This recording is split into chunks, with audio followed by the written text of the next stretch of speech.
Vegan very good morning to everyone यार।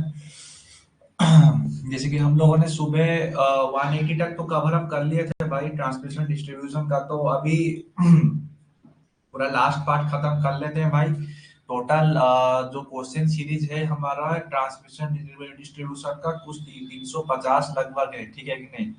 तो 180 का अभी जो क्वेश्चन के अंदर हम लोगों ने काफी डीपली एक एक क्वेश्चन को डिस्कशन किया है, और जहाँ पे कॉन्सेप्ट बताना था और ट्रिक ट्रिक बताना था जो इम्पोर्टेंट है फॉर द आईटीआई ट्रेनिंग के लिए, तो उस पर भी हम लोगों ने फोकसिंग कर लिया है, ठीक है। तो अभी जल्दी जल्दी थोड़ा सेशन को आगे बढ़ाएंगे, और क्वेश्चन का आंसर भी आप लोग देते चलेंगे, ठीक है। एक मिनट है।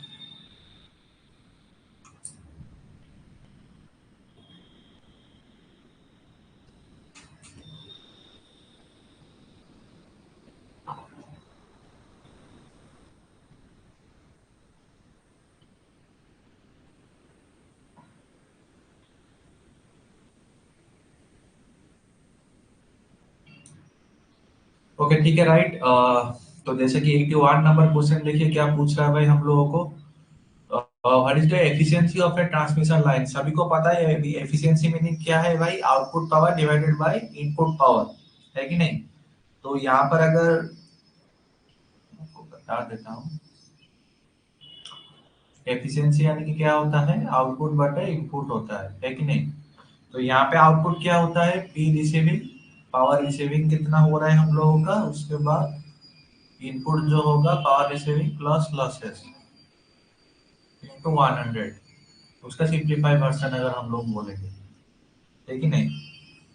तो अगर यहाँ पर बताइए क्या होगा, एफिशिएंसी कैसा होगा हम लोगों का। एफिशिएंसी कब बढ़ेगा हम लोगों का, जब हमारा लोड पावर फैक्टर बढ़ेगा, ठीक है कि नहीं। क्योंकि पी आर इक्वल टू क्या होता है, 3 VR IR cos फाइव, ठीक है कि नहीं। तो एफिशिएंसी कब अभी मतलब कब कब बढ़ेगा हम लोगों का, जब ये cos फाइव बढ़ेगा, तभी जाके हम लोगों का एफिशिएंसी इंक्रीज होगा। तो इसका जो सही आंसर है वो है ए, ठीक है। 82 वाला नंबर देखिए क्या पूछ रहे हैं हम लोगों को। कोरोना इफेक्ट को हम लोग कैसे रिड्यूसिंग कर सकते हैं, यानी कि कैसे घटा सकते हैं हम लोग ट्रांसमिशन लाइन पे। कोरोना इफेक्ट को हम लोग कैसे डीडीबीपी मतलब रिड्यूसिंग कर सकते हैं। तीनों मेथड है भाई कोरोना को रिड्यूसिंग करने के लिए। एक तो सभी हम लोग जैसे कि पहले डिस्कशन किए थे कि बंडल कंडक्टर हम लोग इस्तेमाल करते हैं, और दूसरा में होता है होलो कंडक्टर हम लोग इस्तेमाल करते हैं। तीसरे पे क्या होता है कि जो हम लोग लार्ज डायमीटर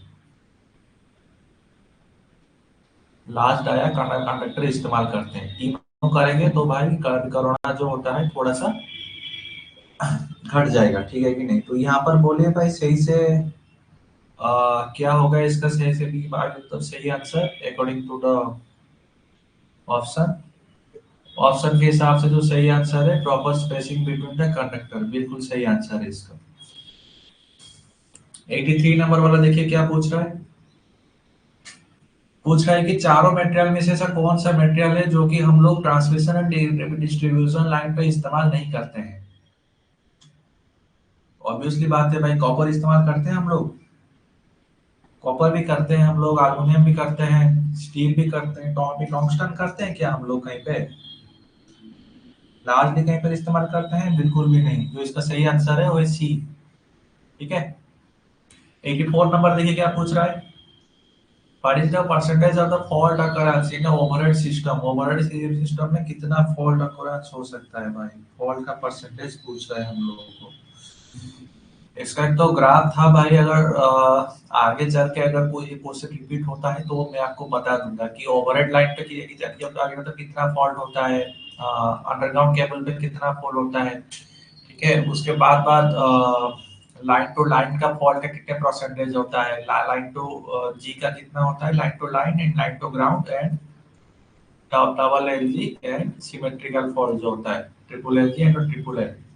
इन इन सबका एक तो अभी एक तो परसेंटेज होता है, ठीक है। यानी कि एक तो अगर 100% को अगर हम लोग फॉल्ट मान के चलते हैं, तो मेजर फॉल्ट किस किस कैटेगरी में आता है, ठीक है, ये हम आपको बताएंगे आगे चल के अगर कुछ क्वेश्चन रिपीट होता है। इसका जो सही आंसर होगा fault across in overhead line, ये होता है 30 to 40%। ठीक है, इसका जो सही आंसर है वो है सी, बी नहीं भाई, इसका सही आंसर होगा सी। 185 नंबर क्वेश्चन देखिए क्या पूछ रहा है। पूछ रहा है कि जो कोरोना इफेक्ट दिखाई देता है ट्रांसमिशन लाइन पे, उसका एक तो कौन सा प्रॉपर्टी नहीं है। ऑब्वियसली बात है, कोरोना को कुछ आवाज हमको अभी सुनाई देता है कि नहीं, जो एकदम चिड़चिड़ टाइप का एकदम मतलब आवाज करता रहता है ऊपर से, तो वो आवाज सुनाई देता है हम लोगों को। उसके बाद partial electrical field on the surface of the conductor at high voltage discharge, बिल्कुल ये भी दिखाई देता है भाई हम लोग को। व्यू करता है जब रात को देखिएगा ना, तो एक तो मतलब उसके ऊपर एक तो वायलेट कलर का एक तो उसका चारों ओर हो गया होगा, ठीक है कि नहीं। तो वहां से जो भी तो मतलब विजिबल मतलब दिखाई देता है हमको कोरोना इफेक्ट। जो नहीं होता है यहाँ पे होता है सी, इनऑडिबल। कोरोना ऑडिबल होता है, इनऑडिबल नहीं होता है। इनऑडिबल यानी कि मतलब सुनाई नहीं देता है हम लोग को, ठीक है।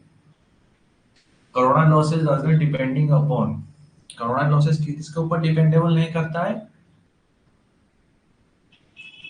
रफनेस के ऊपर डिपेंडेबल करता है भाई। क्योंकि अगर जितना कंडक्टर मतलब का जो सरफेस है जितना प्लेन रहेगा, तो उतना कोरोना लॉसेस जो होता है कम रहेगा। और क्लीन रहेगा, ये भी एक तो फैक्टर है। और वे वेदर कंडीशन के ऊपर तो ये जरूर डिपेंडिंग करता है। जो इसका सही आंसर है वही बी, कंडक्टर मटेरियल, ठीक है। कंडक्टर मटेरियल के ऊपर कोरोना इफेक्ट कोरोना डिपेंडिंग नहीं करता है। ये देखिए क्या पूछ रहे हैं 87 पे। पूछ रहा है कोरोना लॉसेस के अकॉर्डिंग इनमें से कौन सा स्टेटमेंट जो है जो कि हमारा गलत है। बोलिए भाई कौन सा स्टेटमेंट गलत है।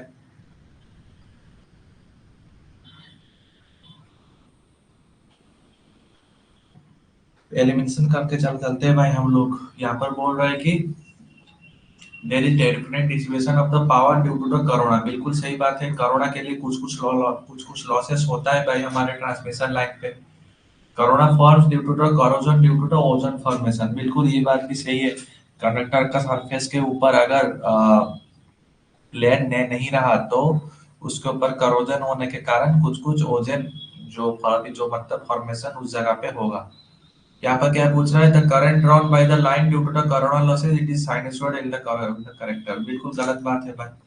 साइनसॉइडल जो होता है वो उसका इंटरनल प्रॉपर्टी है एसी सर्किट का, ठीक है कि नहीं। जो सॉरी एसी सप्लाई जो फ्लो हो रहा है वो कोरोना लॉसेस के साथ उसका कुछ लेना देना नहीं है। The particularly severe corona effect are observed at the working voltage of 35 kVA and more। ऐसा नहीं होता है भाई, कोरोना कहीं पे भी दिखाई दे सकता है। ऐसा अपना हाई वोल्टेज का एबव भी आपका हो सकता है, ऐसा कुछ पर्टिकुलर वोल्टेज लाइन उसके लिए नहीं होता है, ठीक है। तो यहाँ पर जो गलत है, जो स्टेटमेंट है वो होता है अपना सी, ठीक है। कोरोना लॉसेस के साथ साइनसॉइडल वेव का कुछ रिलेशन नहीं है। 88 नंबर वाला देखिए क्या पूछ रहा है भाई हम लोग को। पूछ रहा है कि ऐसा कौन सा इक्विपमेंट है या फिर कौन सा पार्ट है जो कि कंडक्टर को पोल के साथ, कंडक्टर टू पोल को अलग करता है, आईबीएम तो आइसोलेट करता है। कौन सा करेगा भाई आइसोलेट। ऐसा एक तो पोल होता है, ये वाला वायर कहता है, ठीक है कि नहीं। ये पोल है, ये अपना कंडक्टर है। तो बीच में ऐसा क्या लगा रहता है, ऑब्वियसली बात है कोई इंसुलेटर लगा हो कि नहीं, कोई कोई इंसुलेटर लगा रहता है। इसका तो सही आंसर है वही बी। 89 देखिए क्या बोल रहे हैं हम लोग को। The presence of the ozone due to the corona effect, the electrical system are, corona effect होने पर इलेक्ट्रिकल सिस्टम में क्या इफेक्ट पड़ता है हम लोगों को। कोरोना इफेक्ट अगर ज्यादा रहेगा, अगर ओजोन गैस जिसमें ज्यादा फॉर्मेशन होगा, वहां पर क्या होता है कि ज्यादा करोजन उस सरफेस के ऊपर हो जाता है, ठीक है, बाय द रिएक्शन। तो इसका जो सही आंसर है वो है बी, ठीक है। 90 नंबर वाला देखिए क्या पूछ रहा है, सभी कोरोना के रिलेटेड क्वेश्चन है भाई। पूछ रहा है कि ऐसा कौन सा फैक्टर है जो कि कोरोना इफेक्ट होने का एक तो फैक्टर है। कोरोना इफेक्ट का कौन सा फैक्टर होगा भाई। ऑब्वियसली बात है, जो रॉफ सरफेस अगर होगा तो वहां पर ज्यादा वो अभी ओजन गैसेस जो होते हैं वहां से प्रोड्यूसिंग होगा, फिर वहां से मतलब करोडेड होगा वो वाला कंडक्टर। तो कोरोना का जो सबसे बेहतरीन वाला तो जो फैक्टर रेस्पॉन्सिबिलिटी होता है सी, ठीक है, इरेगुलर एंड रफ सरफेस। 91 देखिए क्या बोल रहा है, corona occurs at the voltage. ये थोड़ा सा सही वाला क्वेश्चन है कोरोना के लिए, थोड़ा अपर लेवल वाला क्वेश्चन है। देखिए क्या बोल रहे हैं भाई हम लोग को, बोल रहे हैं कि कोरोना किस वोल्टेज लेवल पे होता है। वहां पर तो हम लोगों ने पढ़ा कि हाई वोल्टेज के एबव पर मतलब कोरोना लॉसेस हमारा हो जाता है, ठीक है कि नहीं, लेकिन यहाँ पर तो हाई वोल्टेज कुछ है ही नहीं हम लोगों के पास। यहाँ पर क्या होगा सही आंसर, यहाँ पर होगा B, less than breakdown voltage. तो ब्रेकडाउन जो होता है, ब्रेकडाउन वोल्टेज जो होता है ये इफेक्टिव वोल्टेज से काफी ज्यादा रहता है, ठीक है कि नहीं। तो कोरोना जो ऑकर्स होता है ये अपने इफेक्टिव वोल्टेज के ऊपर ही मतलब हो ही जाता है, तो इसीलिए ये less than the breakdown voltage होगा, ठीक है। 92 वाला देखिए क्या पूछ रहा है,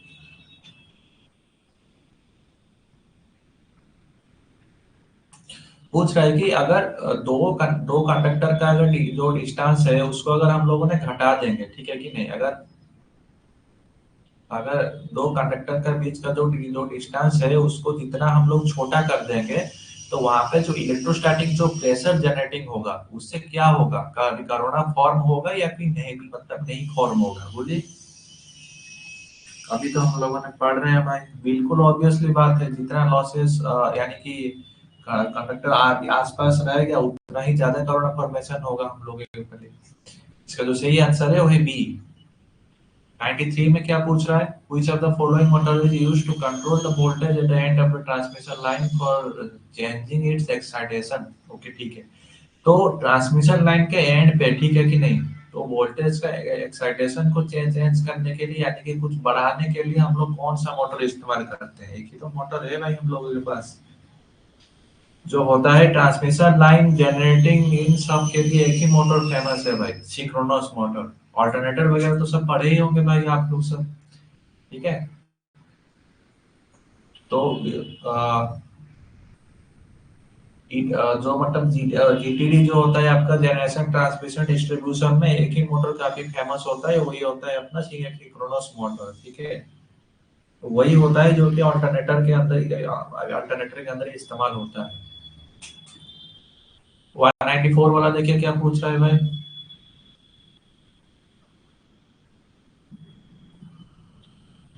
ऐसा ऐसा हम लोग कौन सा टेक्निक अपनाएंगे जिससे क्या होगा कि जो लीकेज करंट है लाइन कंडक्टर टू अर्थ तो लाइन सपोर्ट, अच्छा उसको प्रिवेंट कर पाएंगे। अच्छा यहाँ पर बोल रहा है कि जो शॉर्ट कंडक्टेंस होता है, ठीक है कि नहीं, शॉर्ट कंडक्टेंस क्या होता है हम आपको बताते हैं देखिए। तो ऐसा एक तो लाइन होता है भाई, एक तो पोल होता है हम लोगों के पास, ठीक है। फिर यहाँ क्या होता है, एक तो इंसुलेटर लगा रहता है, ठीक है, फिर इसको सपोर्ट देके यहाँ पर कंडक्टर जाता है, ठीक है। यहाँ क्या करता है भाई हम लोग का शॉर्ट शॉर्ट कंडक्टेंस क्या होता है, ट्रांसमिशन लाइन पे करंट फ्लो होता है, ठीक है कि नहीं, लेकिन क्या होता है कि ये इंसुलेटर का अभी सहारे भी जो लीकेज करंट होता है ये क्रॉस आपके थ्रो होके पोल के सहारे ग्राउंडिंग हो जाता है, ठीक है कि नहीं, तो इसी को हम लोग बोलते हैं शॉर्ट कंडक्टेंस, ठीक है। तो इसको हम लोग प्रिवेंट कैसे करेंगे, यानी कि रोके कैसे ये मतलब शॉर्ट कंडक्टेंस इफेक्ट हो, ठीक है। इसको कैसे रोकेंगे हम लोग, provide insulator at the headlines, ठीक है कि नहीं। उसका रोकने वाला कुछ चीजें है नहीं भाई हम लोगों के पास है, ऐसा कुछ मतलब इक्विपमेंट वगैरह है नहीं, तो ये तो इंटरनल प्रॉपर्टी है। आप इंसुलेटर यूज करेंगे तभी भी शॉर्ट कंडक्टेंस का जो इफेक्ट है वो दिखाई देगा भाई आपको, लेकिन वो नेग्लिजिबल होता है, उसको कोई कंसीडर नहीं मतलब नहीं करता है इस वाले सिस्टम में, ठीक है। 95 में देखिए क्या पूछ रहा है, प्राइमरी ट्रांसमिशन सिस्टम में electrical supply is transmitted to the load centre by, क्या होगा भाई इसका सही आंसर। प्राइमरी ट्रांसमिशन लाइन पे electric supply transmitted to the load centre by, obviously बात है थ्री फेज थ्री वायर से हम लोग ट्रांसमिशन करते हैं, प्राइमरी ट्रांसमिशन। कहीं ट्रांसमिशन लाइन पे आप लोगों ने देखा है फोर वेयर, सिक्स वेयर देखे होंगे। सिक्स वेयर कैसा होता है ना भाई, टावर में याद रखिएगा, इस साइड देखिएगा 3 कंडक्टर चल रहा होगा, इस साइड देखिएगा 3 कंडक्टर चल रहा होगा, ठीक है कि नहीं। ये मान के चलिए कि ये एक सर्किट है, ये एक सर्किट है, इसका इसके साथ कोई रिलेशनशिप नहीं होता है। ये इसीलिए होता है कि जो हमने बोला ना, जो मतलब रिंग सिस्टम जो होता है, तो ये ऐसा ही होता है भाई, ठीक है कि नहीं। ऐसा नहीं कि मान लीजिए कि यहाँ पर एक तो ग्रिड है, यहाँ पर एक तो ग्रिड है, ठीक है कि नहीं। इसको एक सोर्स से मतलब सप्लाई मिल रहा है, इसको एक सोर्स से सप्लाई मिल रहा है। मान लीजिए कि इसका सोर्स अभी कट गया, ठीक है कि नहीं, तो यहाँ क्या करेगा, इस पर लाइन के साथ ये तो कनेक्टिविटी है, ये वाला सारा सर्किट मान लीजिए भी ब्रेक डाउन हो गया, तो यह क्या करेगा, ये वाला लाइन जो इसके साथ कनेक्टिविटी है, इसके थ्रू ये वाला सब स्टेशन चला देगा, ठीक है। टावर में जो होता है डबल सर्किटेड वाला होता है, कंफ्यूज मत होइए कभी टावर को देख के। 96 में देखिए क्या पूछ रहे हैं हम लोग को, six conductor are used in transmission line. अभी जो बातें आपको बताया वही वाला बातें हैं, ठीक है कि नहीं। सिक्स कंडक्टर अगर होगा उसको हम लोग डबल सर्किट लाइन बोलते हैं, ठीक है। एक दो तीन, एक दो तीन, ठीक है कि नहीं। ऐसे जो होता है, ये एक तो सर्किट होता है, ये एक तो सर्किट होता है, दोनों अलग अलग फीडर के साथ कनेक्टिविटी होता है, इसके इसके साथ कुछ रिलेशनशिप नहीं होता है। 196 का जो सही आंसर है वो है डी। 97 देखिए क्या पूछ रहा है भाई हमको, ट्रांसपोजिशन अरेंजमेंट क्या होता है। ट्रांसपोजिशन, ये शायद इसरो में मैंने बताया था शायद ये वाला आंसर आपसे। ट्रांसपोजिशन क्या करते हैं कि हम लोग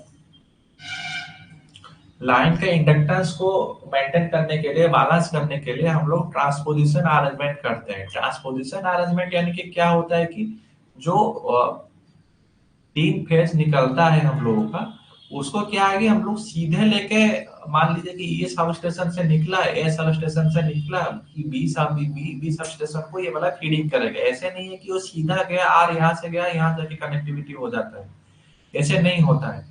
बीच में क्या करते हैं कि ये लोग जो लंबा लंबा जो ट्रांसमिशन लाइन होता है, यहाँ पर हम लोग फेज इंटरचेंज करते हैं। आर क्या करता है, वाई पोजीशन पे आता है, फिर बी पोजीशन पे आता है, फिर वाई क्या करता है, आर में आता है, फिर बी में जाता है, बी क्या करता है, वाई देन आर, ठीक है कि नहीं। इससे क्या होता है कि हमारा लाइन का जो इंडक्टेंस लेवल होता है वो अपना बना रहता है, ठीक है कि नहीं। उससे क्या होता है कि कुछ तो फायदा हो रहा होगा ना ट्रांसमिशन सिस्टम में। क्या क्या फायदा होता है हम लोगों को, लिख देता हूँ भाई यहाँ पे, एक ही बार में याद कर लीजिए, कुछ क्वेश्चन भी आगे आएगा सर इसी का।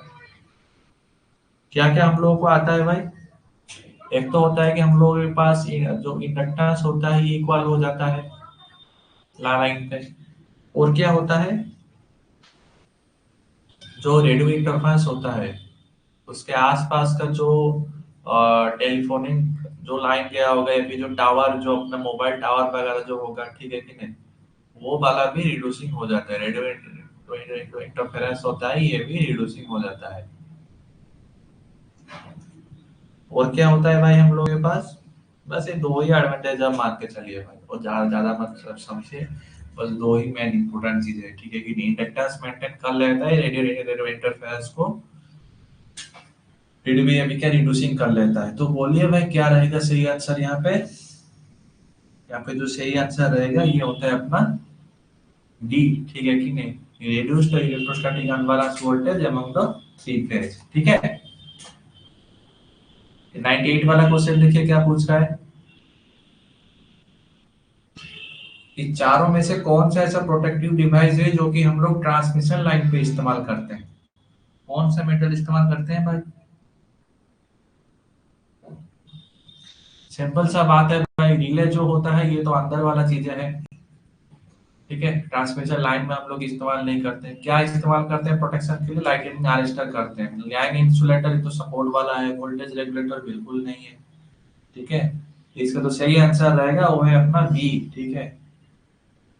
और राघव जी बोल रहे हैं सी, कैसे भाई, प्रोटेक्टिव डिवाइस बोल रहा है, सपोर्टिंग डिवाइस नहीं बोल रहे हैं ट्रांसमिशन लाइन में, ठीक है।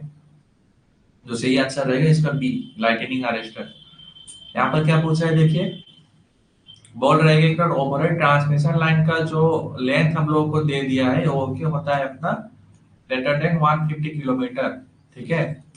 और लाइन वोल्टेज जो होता है ग्रेटर देन 100 केवी। तो इसको हम लोग क्या बोलते हैं, यानी कि कौन सा ट्रांसमिशन लाइन पे हम लोग इसको कंसीडर करेंगे? ऑब्वियसली बात है 150 से अगर एबव हो गया तो 160 तक तो होता है मीडियम ट्रांसमिशन लाइन। मीडियम होगा या फिर लॉन्ग होगा, बोलिए कौन सा वाला होगा? जो सही आंसर है ये अपना होता है लॉन्ग ट्रांसमिशन लाइन।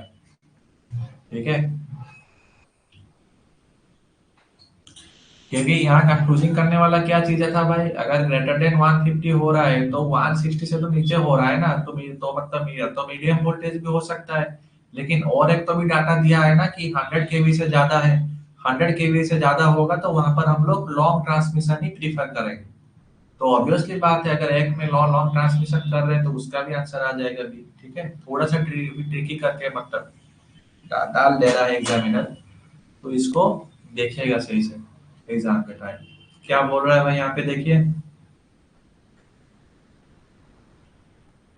बोल रहा है कि जो एल्युमिनियम बस बार होता है कंट्रोल कैबिनेट के अंदर, ठीक है कि नहीं, जो रेक्टेंगुलर सेक्शन होता है उसमें जो करंट डेंसिटी हो कितने एम्पियर पर स्क्वायर इंच से नहीं ऊपर जाना चाहिए। ठीक है, क्या बोला है यहाँ पे, आप छोटे छोटे दे लिखे होंगे जो मतलब घर होता है या फिर बिल्डिंग वगैरह में होता है, जब आप एंट्रेंस करते हैं ना वहाँ पे तो इलेक्ट्रिक पैनल होता है, ठीक है कि नहीं, जहाँ से सब कुछ मतलब पावर लाइन आपके घर और ऊपर वगैरह सब सब डिस्ट्रीब्यूशन होता है। उसके अंदर देखिएगा ना 3 फेज का सप्लाई आया होगा केबल के थ्रू, फिर उसके अंदर क्या होगा, सब मतलब हारमोनियम बस बार होगा छोटा छोटा सा। ठीक है, फिर वहां से नॉट बोल्ट लगा के हम लोग एक एक फेज लेके सब डिस्ट्रीब्यूट कर रही होंगे।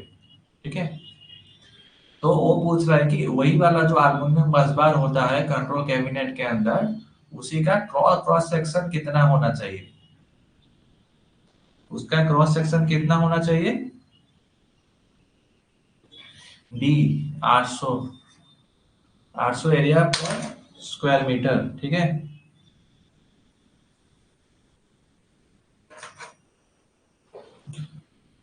सॉरी स्क्वायर पर स्क्वायर मीटर बोलते हैं, इसका होता है स्क्वायर इंच होता है। ठीक है, तो 200 का जो सही आंसर है वो है डी। 21 नंबर वाला क्वेश्चन देखिए आ गया भाई, न्यूमेरिकल क्वेश्चन एक तो। गिवन डाटा क्या क्या दिया है भाई हम लोगों को, हम पहले तुमको डाटा दे देते हैं भाई, फिर फॉर्मूला भी दे देते हैं, फिर अपने में एक बार ट्राई करिए क्या क्या बोला है। ठीक है कि नहीं? ओवरऑल ट्रांसमिशन लाइन पे स्पान का लेंथ कितना हम लोग को दे दिया है? अच्छा हुआ पहले आ गया, तो कट जाता है हम लोग के पास। तो ट्रांसमिशन लाइन पे लेंथ हमारा कितना दिया दिया है, लेंथ हम लोग को दे दिया है 200 मीटर। फिर उसके बाद लाइन कंडक्टर का वेट हम लोग को कितना दे दिया है यहाँ पे, 0.7 केजी पर मीटर। वेट कितना दे दिया है, 0.7 केजी पर मीटर। ठीक है, मैक्सिमम अलाउड टेंशन तो टी यहाँ पर कितना दे दिया है, 1400 केजी, 1400 केजी हम लोग को दे दिया है। ठीक है, गिवन डाटा सबको समझ में आ गया भाई, कैसे निकाले हम लोग सब? उसके बाद क्या पूछा है भाई हम लोग को कि मैक्सिमम शेयर निकालना है, और सबसे इंपॉर्टेंट वाला चीज है क्या है, line at the support at the same level बोला है, ये काफी इंपॉर्टेंट है। ठीक है, नहीं तो फार्मूला फिर अलग डाल लोगे फिर कुछ अलग आंसर आ जाएगा। ठीक है, तो सेम लेवल के लिए स्याग का क्या फॉर्मूला होता है, S equal to W L square divided by 80। आ गया भाई फॉर्मूला सभी को? तो अभी ट्राई करिए भाई एक बार अपने से सॉल्व करने के लिए, फिर हम आपको करवाते हैं।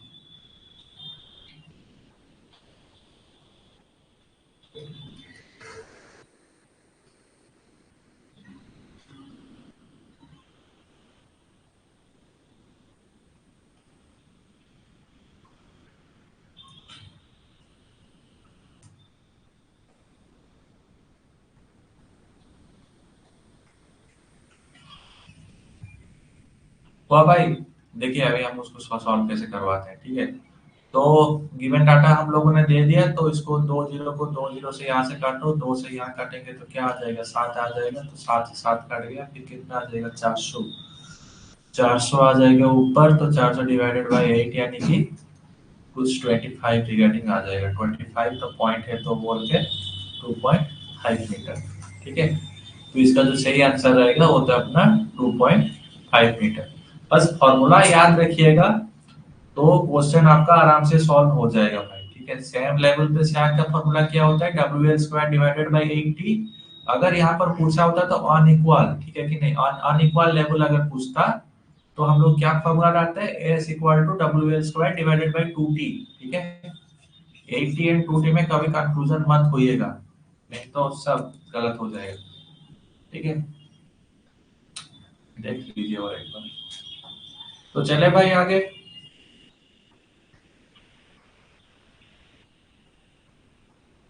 202 वाला क्वेश्चन देखिए क्या पूछ रहा है भाई हम लोगों को। ओवरहेड जो इंसुलेटर हम लोग इस्तेमाल करते हैं वो वो जनरली कौन सा मटेरियल से बना होता है।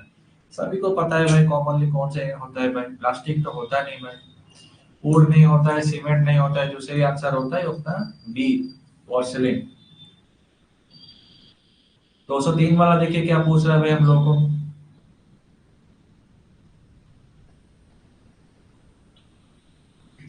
अरे ये ऐसा नहीं आता है क्वेश्चन, कर लीजिए। पूछ रहा है कि तो totally enclose rising mains are with aluminium bus bar connected to pack a vertical drone. Okay, तो totally enclosed rising main bar. Okay, तो ऐसा कंडक्टर गया राइजिंग करके एल्युमिनियम बस बार में सब जाके लग गया। ओके ठीक है, भारत की वर्टिकल ड्रोन कर रहा है। अच्छा, हॉरिजॉन्टली ड्रोन नहीं, वर्टिकली ड्रोन कर रहा है। ओके ठीक है। During high voltage test, what is the value of the potential difference applied between the each phase and neutral? तो each phase and neutral के बीच में कितना हम लोग वोल्टेज अप्लाई करेंगे। तो यहाँ क्या बोल रहा है कि भाई तीनों फेज का सप्लाई गया, फिर उसके बाद वर्टिकली जो हमारे पास एल्युमिनियम बस बार है, ठीक है कि नहीं, उसके साथ कनेक्टिविटी हुआ। तो अभी क्या करेंगे कि हम वाले इसको अभी हम लोग हाई वोल्टेज टेस्ट करवाएंगे। ठीक है, तो टेस्ट जब करेंगे उसमें क्या करेंगे हम लोग, जो ईच फेज के अंदर between each phase two neutral, ठीक है कि नहीं, ये आर वाई बी हो गया, ये हो गया न्यूट्रल, ठीक है कि नहीं, फिर आर से न्यूट्रल, वाई से न्यूट्रल, बी से न्यूट्रल, ठीक है कि नहीं। तो कितना वोल्टेज हम लोग अप्लाई करेंगे, आया भाई समझ में। तो यहाँ पे जो सही आंसर रहेगा, सीओटी का वाला क्वेश्चन है, याद कर लीजिए 2.5 के भी हम लोग डालते हैं और 1 मिनट के लिए। है कि उसना विथस्टैंड वोल्टेज उतना है कि नहीं, और उसके साथ ही साथ नॉर्मली हम लोग मेगर ही लगाते हैं, कुछ नहीं हाई वोल्टेज टेस्ट। अगर टेस्ट बेंच में करते हैं ड्यूरिंग फैक्ट्री के टाइम तो वहां पर हम लोग हाई वोल्टेज टेस्ट करते हैं, अगर प्रैक्टिकली फील्ड में करते हैं तो खाली मेगर ही लगा देते हैं हम लोग, और कुछ नहीं करते हैं। तो मेगर में क्या करते हैं, एक तो हाई वोल्टेज हम लोग 2.5 केवी का 1 मिनट के लिए प्रोवाइडिंग कर देते हैं, हम लोग प्रैक्टिकली केस तुमको बताएं। ठीक है, 4 नंबर वाला देखिए क्या बोल रहे हैं हम लोग को, feeder size is mainly based on. Feeder size किसके ऊपर डिपेंडेबल करता है, फीडर का साइज डिपेंडेबल करता है कि लोड करंट के ऊपर है, याद रखिएगा। फीडर साइज यानी कि क्या होता है भाई, बताता हूँ आपको।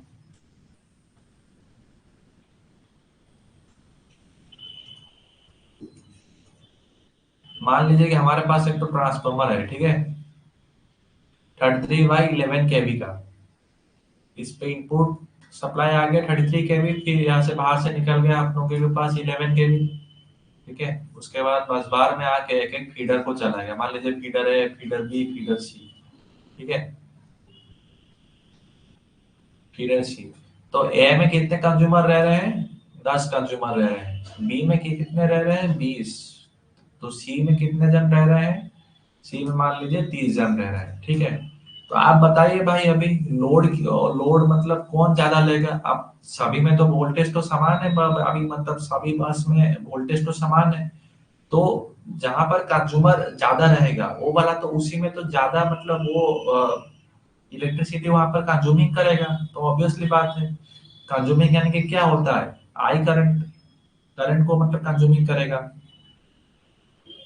तो इसीलिए फीडर साइज जो नॉर्मल डिपेंडेबल करके हम लोग करते हैं वो लोड करंट को देख के हम लोग लगाते हैं। मान लीजिए कि 30 जन रह रहे हैं तो वहां पर हम लोग 95 स्क्वायर एम का एक तो कंडक्टर इस्तेमाल करेंगे। यहाँ पर 10 जन रह रहे हैं तो यहाँ पर 50 स्क्वायर एम जो जो कंडक्टर है वहां पर हम लोग इस्तेमाल करेंगे। ठीक है, यही होता है feeder size.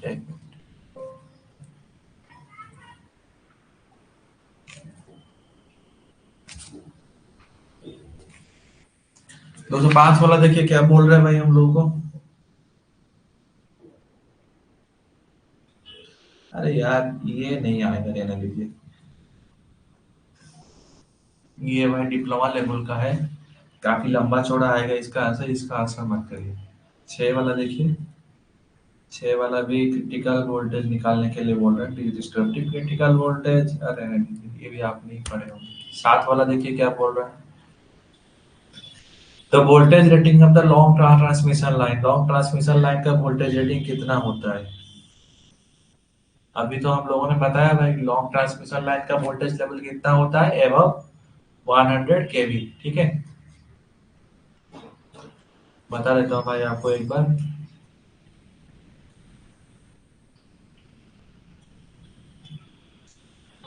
Short medium long, ठीक है कि नहीं? शॉर्ट का कितना रहता है, अप टू 20 केवी, यानी कि लेस देन 20 केवी मान के चलिए भाई।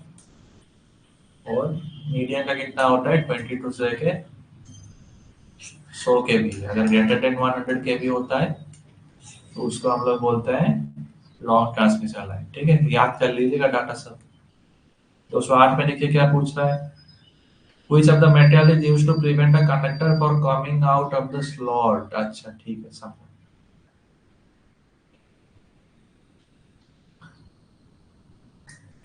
तो कंडक्टर को हम लोग क्या क्या करते हैं, एक तो स्क्वीजिंग कर लेते हैं। देखे होंगे कंडक्टर कैसा होता है। मान लीजिए एक तो कंडक्टर है, एक तो स्टैंडर्ड कंडक्टर है हम लोगों के पास, सीधा सीधा नहीं रहता है। कैसे रहता है,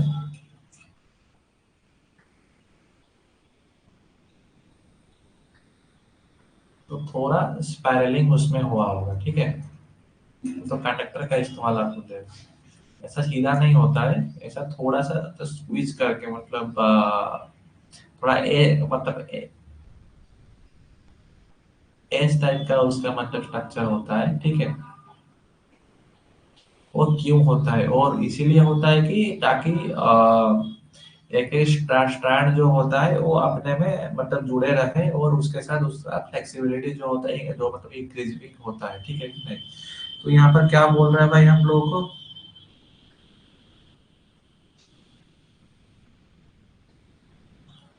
अच्छा, ऐसे में तो यार ये ऑप्शन भी तो सब गलत यार। ये एक्चुअली पूछने क्या चाह रहा है, which metal is used to prevent a conductor from coming out of slot. अच्छा समझा, okay okay okay okay okay, sorry. ये वाला कॉन्सेप्ट यहाँ नहीं लगेगा, ये वाला डाटा रहने दीजिए। ये क्या पूछ रहा है इस जगह पे कि यहाँ पर दो पोल है। ठीक है, दो पोल के अंदर क्या बोल रहा है कि हमारे पास तीन कंडक्टर ऐसे ऐसे जा रहे हैं। ठीक है कि नहीं? तो कंडक्टर के बीच में डिस्टेंस को मेंटेन करने के लिए आप लोग देखे होंगे गांव वगैरह में क्या करते हैं कि यहाँ पर एक तो सपोर्टिंग एक तो डंडा लगा देते हैं। ठीक है कि नहीं? तो ताकि क्या है कि अपने बीच का जो डिस्टेंस है जितना है उतना ही बने रहे। अगर दोनों का बीच में अगर मतलब जुड़ जाएगा तो शॉर्ट सर्किट वगैरह हो जाता है ना एलवी सर्किट के लिए। तो इसीलिए यहाँ पर हम लोग क्या करते हैं भाई, वो आउट ऑफ स्लॉट यानी कि उस जगह से बाहर नहीं आए, इसीलिए हम लोग बाम्बू इस्तेमाल करते हैं डिस्ट्रीब्यूशन लाइन के लिए। ठीक है, सॉरी यार, मैंने ये समझा कि यहाँ पर ये पूछ रहा है कंडक्टर का जो फ्लेक्सिबिलिटी बढ़ाने के लिए ये डिस्ट्रीब्यूशन सर्किट में इस्तेमाल होता है। आया भाई सबको समझ में? 9 नंबर देखिए क्या पूछ रहा है भाई हम लोगों को। पूछ रहा है कि अगर ट्रांसमिशन लाइन का जो कंडक्टर है, लाइव कंडक्टर, लाइव कंडक्टर यानी कि उसमें सप्लाई होगा, अगर वो तार टूट टूट के अगर जमीन के ऊपर पड़ जाए तो उस पे क्या क्या इंसिडेंट होगा? बोलिए क्या इंसिडेंट होगा भाई। लाइव कंडक्टर है, सप्लाई चालू हुआ होगा, तब चल रहा होगा, तब क्या होगा, वो आके ग्राउंड में पड़ जाएगा, क्या होगा, तो ऑब्वियसली बात है जो करंट है वो सीधा ग्राउंड को फ्लो कर लेगा। ठीक है, जब तक वो उसका इम्पीडेंस, ये जो इम्पीडेंस रिले हुआ होगा उसके मतलब उस साइड में, अगर जब तक वो सेंस करके ब्रेकर को ट्रिप नहीं करवा देता है तब तक करंट अर्थ को फ्लो हो रहा होगा। इसका जो 9 का सही आंसर है वही डी। 210 देखिए क्या बोल रहे हैं भाई।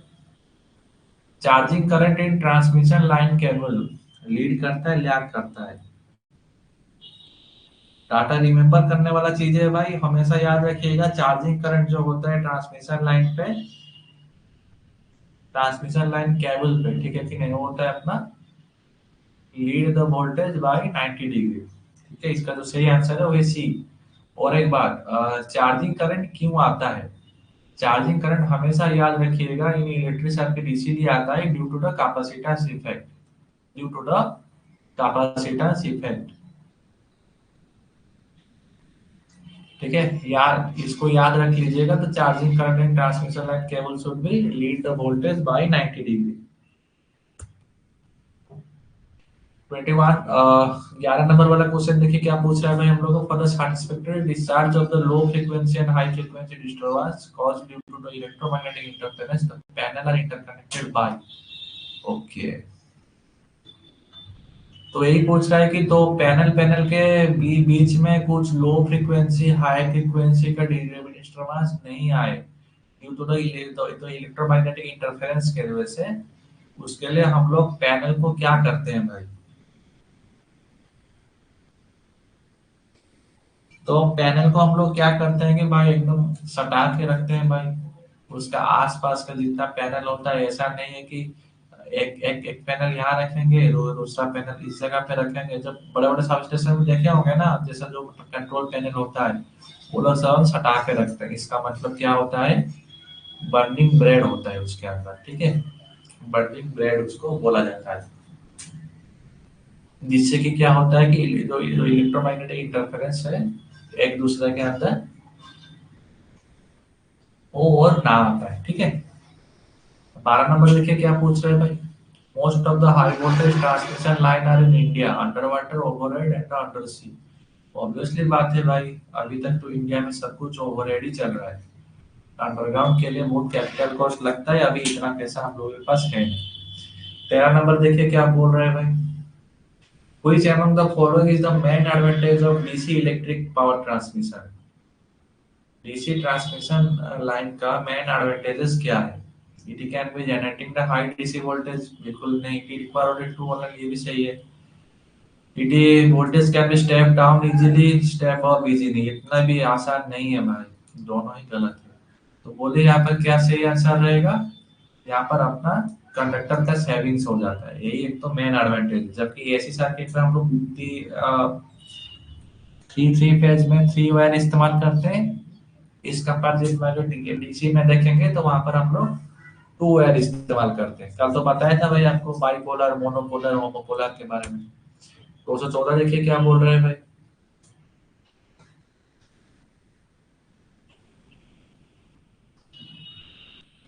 ओके, यहाँ पर पूछ रहा है कि when an area from the city is connected with the receiving substation by line is called, okay, area from the city is connected with the receiving station by lines, क्या पूछना चाह रहे हैं आप। ओके, ये मान लीजिए ए सिटी है, ठीक है कि नहीं, the area from the city, उसके एरिया के थोड़ा दूर में क्या है, ये वाला बी वाला सिटी है, it's connected with receiving station by line. Okay ठीक है, ये रिसीविंग स्टेशन है हमारा, रिसीविंग स्टेशन है। तो पूछ रहा है कि connected with receiving station it is called, ये तो सेकेंडरी ट्रांसमिशन होगा, प्राइमरी ट्रांसमिशन तो होगा नहीं इस जगह पे। आया भाई समझ में। तो ये क्या बोल रहा है कि हम लोगों के पास एक तो रिसीविंग सेशन है, एक्चुअली जो क्वेश्चन दिया है ना वही मतलब खुद ही कंफ्यूजन है भाई, इतना कंफ्यूजिंग क्वेश्चन कभी डालता नहीं है भाई अभी वाला एग्जाम पॉइंट ऑफ व्यू से, पता नहीं कहाँ से उठा ये वाला क्वेश्चन। तभी क्या करता है कि ये वाला एक तो रिसीविंग स्टेशन है,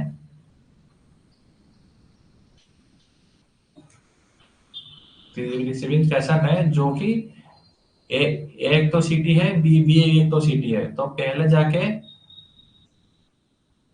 ए में कनेक्टिविटी होता है, फिर उसके बाद ए जाके बी में, फिर बी आके फिर यहाँ पर कनेक्टिविटी हुआ है। रिंग सिस्टम तो अपने आप में बना लिया, तो यहाँ पर बोल रहे हैं कि जो रिसीविंग स्टेशन के साथ जो बी कनेक्टिविटी, इसको क्या बोलेंगे? ऑब्वियसली बात है, एक स्टेशन से अगर ए जाके कनेक्टिविटी हो रहा है तो ये वाला क्या हो गया? प्राइमरी स्टेशन हो गया, यानी कि प्राइमरी ट्रांसमिशन हो गया। फिर यहाँ पर कुछ ट्रांसफॉर्मर वगैरह होगा, फिर उसको वो स्टेप डाउन करके सेकेंडरी जो ट्रांसमिशन होगा उसको दिया होगा, फिर यहाँ पर ये कनेक्टिविटी हो रहा होगा। ठीक है, तो नॉर्मली इसका जो सही आंसर दिया है वो है अपना सेकेंडरी ट्रांसमिशन। ठीक है, तो 15 देखिए क्या बोल रहा है भाई हम लोग को, all earth wire and earth connectivity are generally made. Simple सा आंसर है भाई, जितना भी आर्थिंग वायर हम लोग देख रहे हैं, आर्थिंग वायर देखे या फिर आर्थिंग फ्लैट हम लोग देख ले, फिर आर्थिंग स्ट्रिप हम लोग देख ले, जो कि पैनल का अर्थिंग हो सकता है, ये नॉर्मल अर्थ पीट में हम लोग इस्तेमाल करते हैं, ट्रांसफो अर्थिंग के लिए इस्तेमाल करते हैं, वो सब किससे बना रहता है हम लोग के पास? नॉर्मली हम लोग गाल्वानाइज स्टील से बना रहता है। क्यों गाल्वानाइज स्टील से बना रहता है? काफी सस्ता पड़ता है, कॉस्ट इकोनॉमिकल होता है, उसके साथ ही साथ वो इतना जल्दी करोडेड नहीं होता है। ठीक है, अब आर्थिंग है तो ऑब्वियसली बात है, तो ज्यादा मॉइस्चर होने के कारण वो मतलब जो इलाका होगा अभी तो उसी साइड पे, मैं तो अभी आर्थ पिट का मैं आपको बात बता रहा हूँ, जो बाहर के साइड में तो ज्यादा मॉइस्चर रहेगा, तो उसमें क्या होता है, तो करोजन होने का चांसेस है। आप कुछ भी अगर प्योर स्टील लगाओ या फिर प्योर आप आयरन लगा दो, तो इसीलिए हम लोग गाल्वनाइज्ड स्टील ही हम लोग यहाँ पे इस्तेमाल कर लेते हैं। 16 वाला देखिए क्या बोल रहे हैं भाई हम लोग को, the main reason for the power generation at low voltage and power transmission is high voltage. तो हम लोग का क्या मोटो है भाई हम लोग को, पावर जनरेशन लो वोल्टेज में क्यों कर रहे हैं, ट्रांसमिशन हम लोग हाई वोल्टेज में क्यों कर रहे हैं? एक ही तो बात है भाई, सभी हम लोग कर रहे हैं, एक तो स्टेबल वोल्टेज पाने के लिए, एक तो लोअर एंड एंड उसके साथ लाइन का स्टेबिलिटी को मेंटेन करने के लिए, है कि नहीं?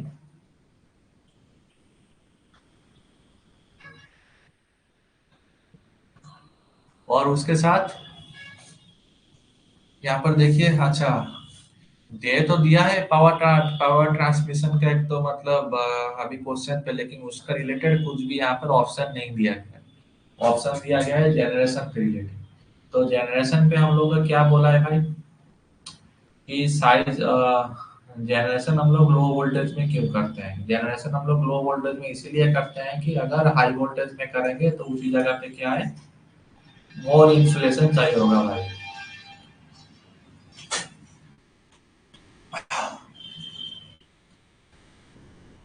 हाई वोल्टेज में क्या होता है, more insulation required, for which we generating the power at that of the low voltage। ठीक है, उसके साथ ही साथ क्या होता है, ये अपना कॉस्ट इकोनॉमिकल होता है, इसीलिए इसका तो सही आंसर होगा option D, insulation cost of the generator increase with the voltage. ठीक है, क्वेश्चन का power transmission at high voltage के साथ कुछ लेना देना नहीं है, इसको काट देंगे भी तो कोई दिक्कत नहीं। 17 वाला देखिए क्या पूछ रहा है, ये भी शायद सैग वाला फॉर्मूला है भाई आपका, वर्किंग टेंशन निकालने के लिए बोल रहा है। एक मिनट है, क्या क्या डाटा दिया है देख लेता हूँ एक बार। Cross sectional area 3 square mm दे दिया है, supported by the level supported the span of the 150 metre, specific weight दे दिया है, वर्किंग स्ट्रेस भी दिया है, वर्किंग टेंशन निकालना है हम लोग को यहाँ। ठीक है, ठीक है भाई, गिवन डाटा क्या क्या दिया है मैं आपको बता देता हूँ भाई।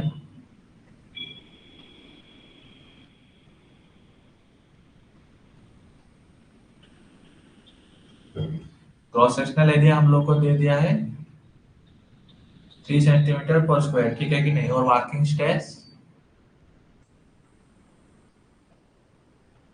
स्ट्रेस हम लोग को कितना दिया है, 1000 kg पर सेंटीमीटर स्क्वायर, है कि नहीं? ये चला गया, ये चला गया, बाकी क्या बचा?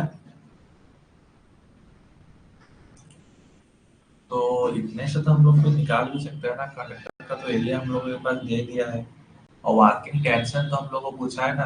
अच्छा वर्किंग टेंशन का, अच्छा वर्किंग टेंशन का क्या फॉर्मूला होता है भाई? वर्किंग टेंशन का फॉर्मूला होता है working stress into conductor area, यानी कि क्रॉस सेक्शनल एरिया भी मान सकते हैं हम लोग कंडक्टर एरिया। तो वर्किंग स्ट्रेस हम लोगों के पास यहाँ पर कितना दिया है? 1000। क्रॉस सेक्शनल एरिया कितना दिया है? 3 दिया है। तो कितना आ जाएगा भाई वर्किंग टेंशन? 3000 केजी। ठीक है, बड़ा क्वेश्चन है भाई, लेकिन गिवन डाटा में ये देखिए 150 metre and conductor is 7800 kg per centimetre per metre. इसमें कुछ जरूरत नहीं पड़ा भाई हम लोगों के लिए, ठीक है। नॉर्मल हम लोग वर्किंग टेंशन को ही निकाल के हम लोग सॉल्व कर दिए भाई इसको, ठीक है। आया भाई थोड़ा बहुत सबको समझ में?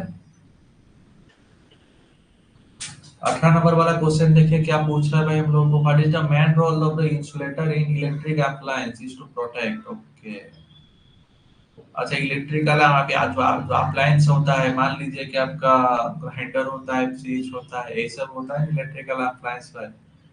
अच्छा होम अप्लायंस नहीं पूछा है, ठीक है। होम अप्लायंस पूछा तो यहाँ पर यही मान लीजिए।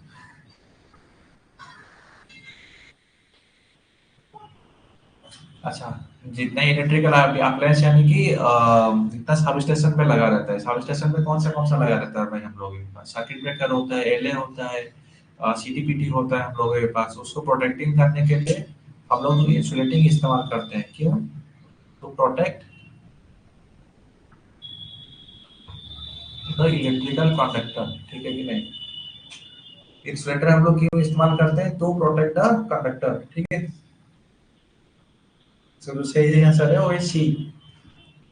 एक मिनट यार, थोड़ा सा stress कर लेता हूँ।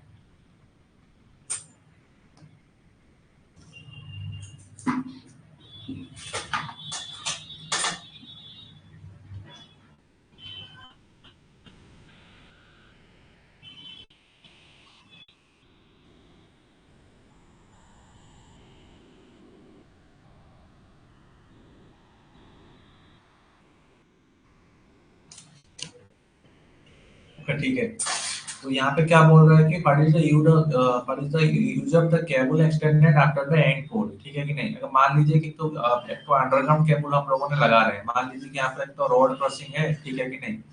तो काफी बड़े बड़े गाड़ी यहाँ पर जाना आना कर रहे हैं, तो हम लोगों के पास यहाँ पर एक तो पोल है, तीनों फेज है इस जगह पे, यहाँ पर भी एक तो तीनों फेज है, ठीक है। ये वाला अपना एक तो रोड है। तो अभी हम लोग तो यहाँ पर ओवरहेड वाला तो कंडक्टर नहीं इस्तेमाल कर सकते हैं, ठीक है। तो अभी हम क्या करेंगे कि तो जमीन के नीचे से अंडरग्राउंड केबल ऐसे लेके कनेक्टिविटी करेंगे, ठीक है। तो यहाँ पर क्या पूछ रहा है कि केबल एक्सटेंडेड और मतलब एंड पोल, मान लीजिए कि ये वाला वहां पर मतलब एंड पोल ही है, ठीक है। उसके बाद कुछ मतलब जो डिस्ट्रीब्यूटर होता है उन सभी को गया है। तो यहाँ पर हम लोग कुछ जो केबल होता है सीधा लेके कनेक्टिविटी नहीं करते हैं, कुछ यहाँ पर एक तो लूप डाल के रखते हैं। लूप यानी कि कुछ एक्स्ट्रा केबल यहाँ पे रखते हैं। क्यों क्यों रखते हैं? इसीलिए रखते हैं कि ये जो केबल लगा रहे हैं हम लोग वो मतलब पोल के ऊपर थोड़ा प्रेशर ना दे, ठीक है। तो अगर पोल के ऊपर प्रेशर देगा तो क्या होगा कि पोल बेंड हो सकता है, टिल्ट हो सकता है उस जगह पे। तो इसीलिए हम लोग थोड़ा सा ज्यादा केबल यहाँ पर इस्तेमाल करते हैं। इसका तो सही आंसर है वो बी, ठीक है, to prevent the pole from the bending. 220 वाला देखिए क्या पूछ रहा है भाई। Three phase star configuration motor है, सभी को स्टार का तो भाई कनेक्शन तो पता ही है भाई, थ्री फेज होता है और एक तो ग्राउंडिंग होता है कि नहीं। R Y B, sorry, R Y B, और ये वाला हो गया अपना ग्राउंड। देखिए कौन सा ऑप्शन पे है भाई हम लोगों के पास। इसका तो सही सही आंसर है वो है, अच्छा सॉरी, थ्री पे स्टार्टर फॉर द मोटर। अच्छा, मोटर के लिए और एक तो भी वायर होता है, सॉरी मैं मतलब छूट गया, ठीक है। मोटर के लिए और एक तो वायर भी हम लोग इस्तेमाल करते हैं फॉर द न्यूट्रल अप्रोच, ठीक है कि नहीं। न्यूट्रल के लिए भी और एक तो कंडक्टर हम लोग इस्तेमाल करते हैं। तो स्टार कॉन्फ़िगरेशन मोटर के लिए हम लोग टोटल 5 कंडक्टर इस्तेमाल करते हैं, यानी कि 5 वायर इस्तेमाल करते हैं। मैं कंडक्टर बोल रहा हूँ ट्रांसमिशन पढ़ाते पढ़ाते। तो 220 का जो सही आंसर है वो है सी। ठीक है, थोड़ा इंपॉर्टेंट है, कंफ्यूज मत होएगा। जैसा हम अभी थोड़ा बहुत मतलब ध्यान नहीं दिए तो थोड़ा सा भटक गए। 21 नंबर वाला देखिए क्या बोल रहा है। एक minute,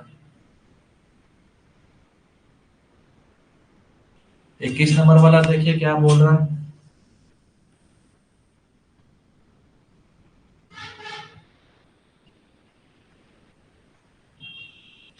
according to the I rule, ठीक है कि नहीं, इंडियन इलेक्ट्रिसिटी रूल के हिसाब से फ्रीक्वेंसी कितना वेरिएशन हो सकते हैं। सबको पता है भाई कि हमारा फ्रीक्वेंसी लेवल कितना होता है, 50 हर्ट्ज। ठीक है कि नहीं। तो फिर 50 हर्ट्ज तो कभी अभी फ्रीक्वेंसी के साथ क्या डायरेक्टली प्रोपोर्शनल होता है, वोल्टेज होता है। तो कभी कभी तो वोल्टेज मतलब अप एंड डाउन होता है कि नहीं। तो अगर वोल्टेज अप डाउन होगा तो उसमें क्या होगा, तो फिर भी फ्रीक्वेंसी भी वेरिएशन करेगा उसी के हिसाब से। तो फ्रीक्वेंसी कितने परसेंट तक वेरिएशन कर सकता है। ठीक है, जो कि हमारा जितना भी इलेक्ट्रिकल इक्विपमेंट है वो सही से चल पाए, वो अभी क्या उतना लेवल का फ्रीक्वेंसी वेरिएशन को झेल सकता है। ठीक है, तो इसका जो सही आंसर है वो है 3%। ठीक है, और यहाँ पर और एक इम्पोर्टेंट रूल आपको बता देता हूँ। ये वाला जो फ्रीक्वेंसी वाला जो आई रूल होता है,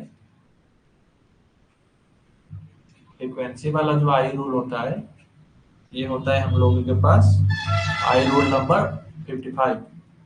अगर वोल्टेज वाला अगर हम लोग बात करेंगे, वोल्टेज का जो आई रूल हम लोगों ने शायद पहले क्लास में इसको डिस्कशन किया था। तो ये कितना हो सकता है हम लोगों के पास, 54, आई रूल नंबर 54 में। ये आई रूल कभी कभी पूछ लेता है। ठीक है,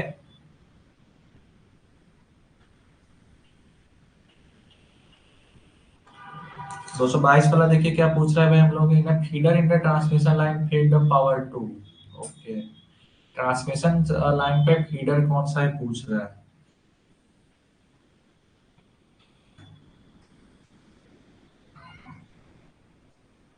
फीडर हमेशा किसको फीड करता है, जैसा डिस्ट्रीब्यूशन सिस्टम में होता है वैसा ट्रांसमिशन सिस्टम में भी होता है भाई हम लोग के पास। ठीक है कि नहीं, फीडर किसको फीडिंग करता है, डिस्ट्रीब्यूटर को फीडिंग करता है।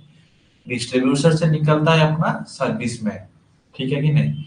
तो इसका जो सही सही आंसर रहेगा ये अपना होता है बी। ठीक है, एक्चुअली फीडर इन ट्रांसमिशन सिस्टम नहीं होना चाहिए, यहाँ पर होना चाहिए डिस्ट्रीब्यूशन सिस्टम। ठीक है,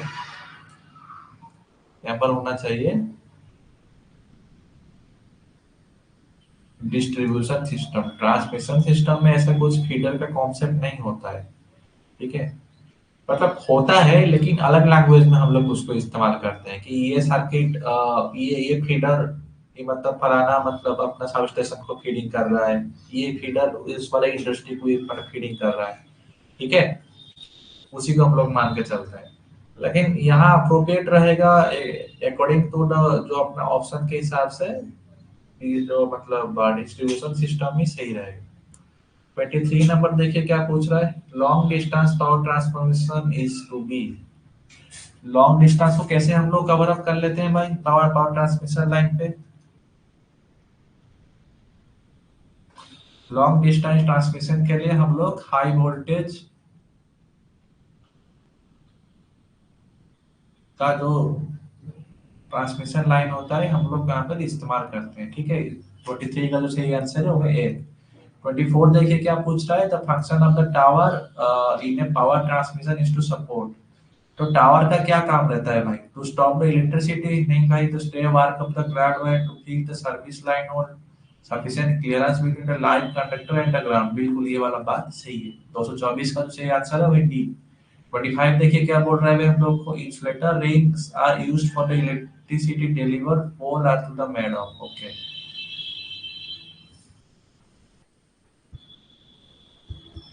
अच्छा तो इंसुलेटर जो रिंग होता है वो अभी किससे बना रहता है, बोलिए भाई किससे बना रहता है 225 वाला। ऑब्वियसली बात है, जो इंसुलेटर रिंग होता है हम लोगों के पास इपोक्सी डेकेलाइट कार्बन फाइबर, ये सब इंडोर में इस्तेमाल होता है भाई। यहाँ पर जो सही ऑप्शन आएगा होता है अपना सेरामिक। 26 नंबर वाला क्वेश्चन देखिए क्या पूछ रहा है, शॉर्ट ट्रांसमिशन लाइन में हम लोग कौन सा रिले इस्तेमाल करते हैं। अभी हम आपको बताए थे भाई कि शॉर्ट मीडियम लॉन्ग में क्या होता है, रिया होता है कि नहीं। तो शॉर्ट में क्या होगा, एस फॉर आर, आर यानी कि रिएक्टेंस रिले। 26 का क्या सही आंसर है, डी। ठीक है। 27 देखिए क्या बोल रहा है, what type of connection is generally used at the beginning of the high tension transmission line. Beginning में क्या होता है भाई, ट्रांसमिशन लाइन कहाँ से शुरू होता है, यहाँ से मतलब जनरेटिंग हो गया। जब जनरेटिंग होगा वो क्या क्या क्या करेगा हम लोगों के पास,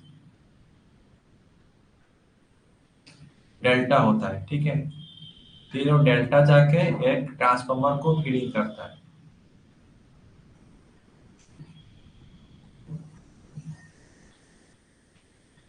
ये ट्रांसफार्मर मान लीजिए कि 11 केवी जो स्टेप अप करेगा 132 केवी। ये जो ट्रांसफार्मर होता है ये होता है अपना डेल्टा टू स्टार। ठीक है। तो न्यूट्रल पॉइंट आ गया भाई हम लोगों के पास। फिर ये तीनों जाके मतलब फीडिंग होने लग जाता है भाई हम लोगों के पास। तो normally at the beginning of the tension transmission line क्या रहेगा, इसका सही आंसर ये होता है अपना ए, डेल्टा टू स्टार। ठीक है। 28 वाला देखिए क्या बोल रहा है, steel pole are painted to protect from what. Steel pole को हम लोग पेंटेड क्यों करते हैं भाई, सिंपल सा बात है भाई।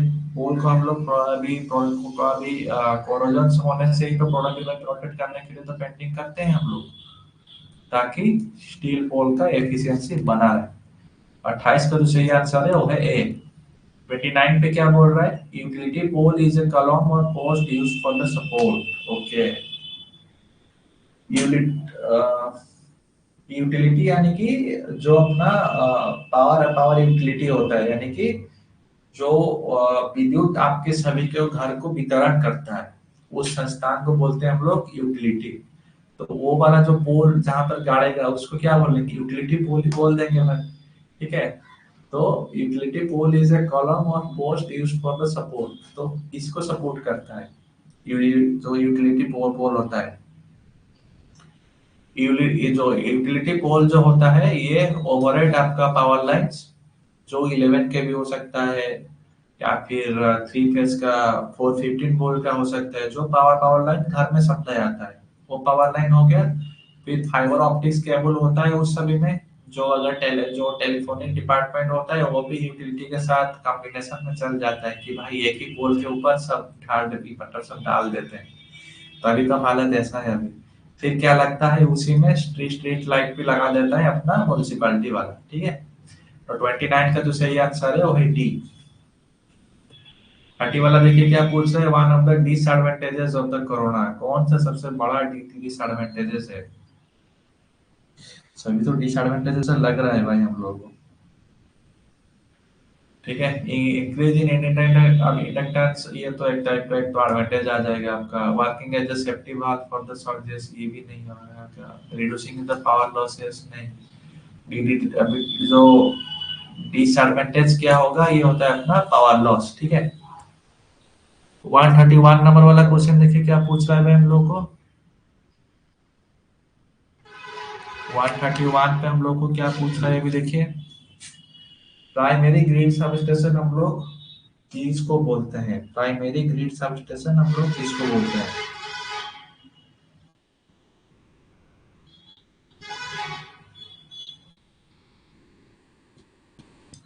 प्राइमरी ग्रिड सबस्टेशन हम लोग उसको बोलते हैं, इसका तो सही आंसर होगा होता था डी। ठीक है कि नहीं, voltage is used to the supply required for the voltage for distribution and service line. ठीक है।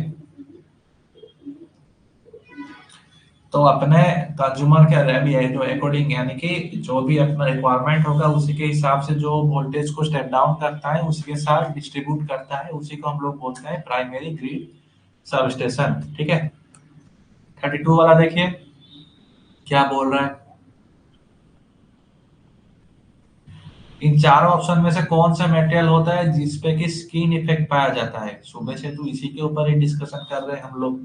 तो बताइए क्या होगा, इंसुलेटर पे पाया जाता है स्किन, इंसुलेटर ग्लास में नहीं, सेमीकंडक्टर में नहीं। जो इसका सही आंसर है वो है सी, कंडक्टर मटेरियल। 230 में देखिए, 33 में देखिए क्या बोल रहा है।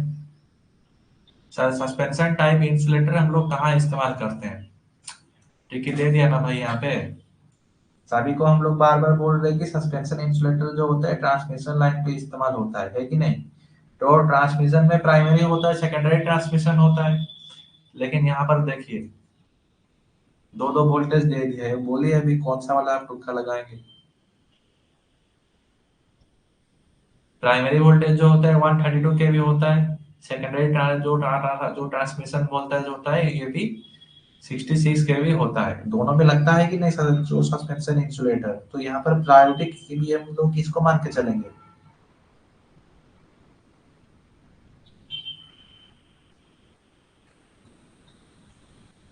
सॉरी, यहाँ पर बोल रहा है कि एबव व्हिच वोल्टेज, ठीक है कि नहीं, एबव व्हिच वोल्टेज यानी कि तो आ जाएगा ना अपना 33 केवी।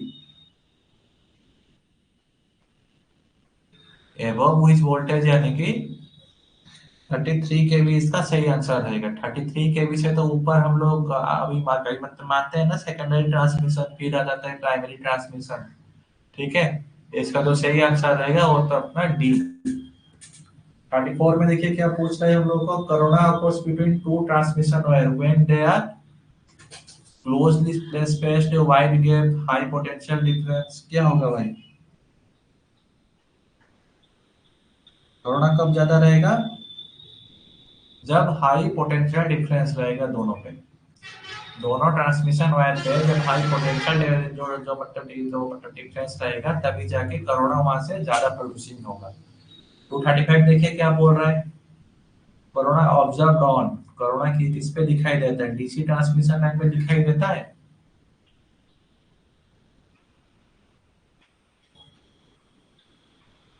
हम लोग जो सुबह से बात बात कर रहे थे वो था अपना स्किन इफेक्ट, ठीक है कि नहीं। स्किन इफेक्ट जो होता है एसी में होता है लेकिन डीसी पे नहीं होता है। अब कोई कोई बोलते हैं कि नेग्लिजिबल क्वांटिटी का होता है, ठीक है कि नहीं।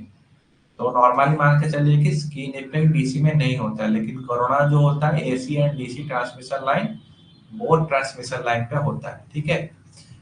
तो 235 का जो सही आंसर है वही बी। 236 नंबर देखिए क्या बोल रहे हैं, the metal used in the bus bar, बस बार में हम लोग कौन सा मेटल इस्तेमाल करते हैं। बोला भी था आपको, जो कॉस्ट इफेक्टिव होगा उसी को ही हम लोग लेके इस्तेमाल करेंगे। ऐसा कॉपर कॉपर इस्तेमाल करने के लिए कुछ मतलब रोका नहीं जाता है हम लोगों को। फिर भी आप लोग जो मेटेरियल इस्तेमाल करते हैं वो होता है अपना अल्मुनियम,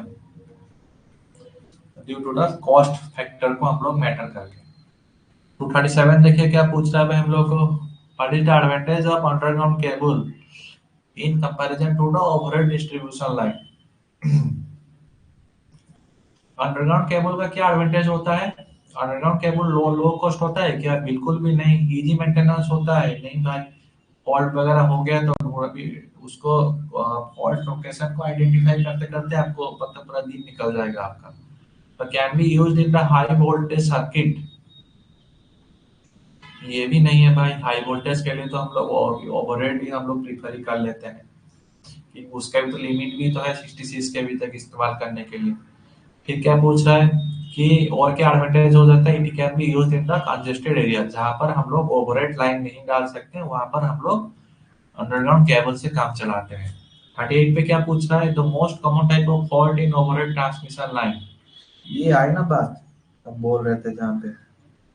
तो मोस्ट कॉमन क्या होता है, single line to ground fault, ठीक है।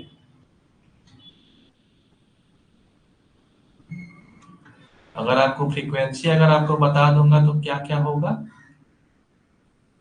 सबसे ज्यादा होता है लाइन टू ग्राउंड फॉल्ट होता है, उससे थोड़ा सा कम होता है लाइन टू लाइन, उससे कम होता है लाइन टू लाइन, और ये जो होता है ये पूरा डेड फॉल्ट होता है, यानी कि सिस्टम पूरा हिला देगा भाई आपका, ठीक है। इसको बोलते हैं हम लोग डेड फॉल्ट।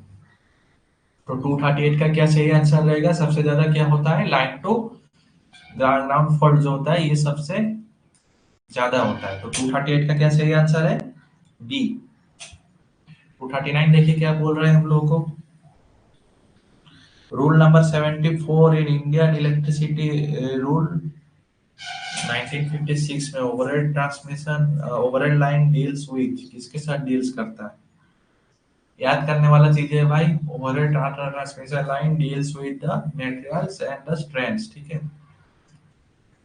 इसका जो 239 का सही आंसर है वो है सी। 240 में पूछ रहा है कि फेरांटी इफेक्ट कब देखने को मिलता है भाई हम लोगों को, बोलिए।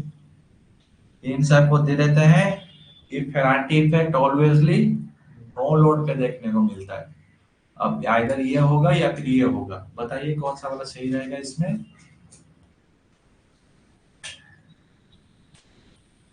फेरांटी इफेक्ट ऑफर इन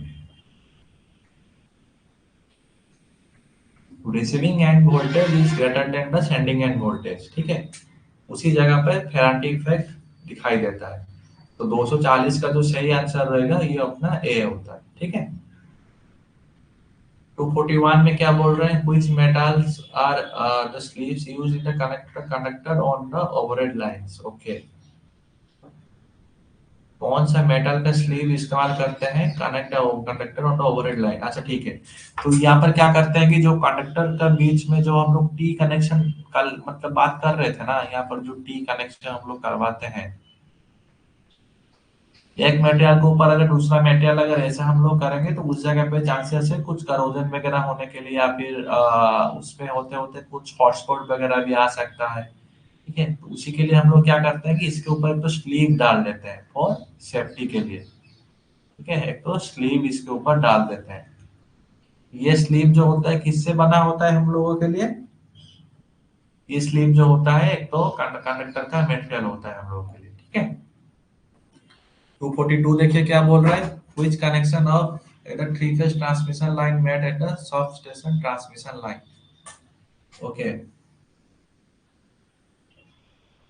जो ट्रांसमिशन लाइन का जो सबस्टेशन होता है वो जनरली उसका जो थ्री फेज ट्रांसफार्मर वहां पे जो होता है उसका कनेक्शन कैसे रहता है, कैसे रहता है भाई, डेल्टा टू स्टार स्टार ही होता है ना। कहना क्या होता है भाई, यहाँ से ट्रांसमिशन लाइन आया भाई, प्राइमरी ट्रांसमिशन लाइन आया, ये वाला सब स्टेशन रहा, ये सब स्टेशन पे जो रहेगा ये वाला उसका स्टार पॉइंट होता है। फिर ऐसे करके यहाँ से निकला फिर जाके जहाँ पहुंचा जिसको हम लोग बोलते हैं सेकेंडरी ट्रांसमिशन, ये होता है अपना प्राइमरी ट्रांसमिशन। ये आ गया अपना डिस्ट्रीब्यूशन सब स्टेशन को, फिर यहाँ से हम लोग जो जो फीडर है वहां से हम लोग फीडिंग करवाते रहते हैं, ठीक है। तो 242 का क्या सही आंसर रहेगा अपना सी, डेल्टा टू स्टार। 243 में देखिए क्या बोल रहे हैं,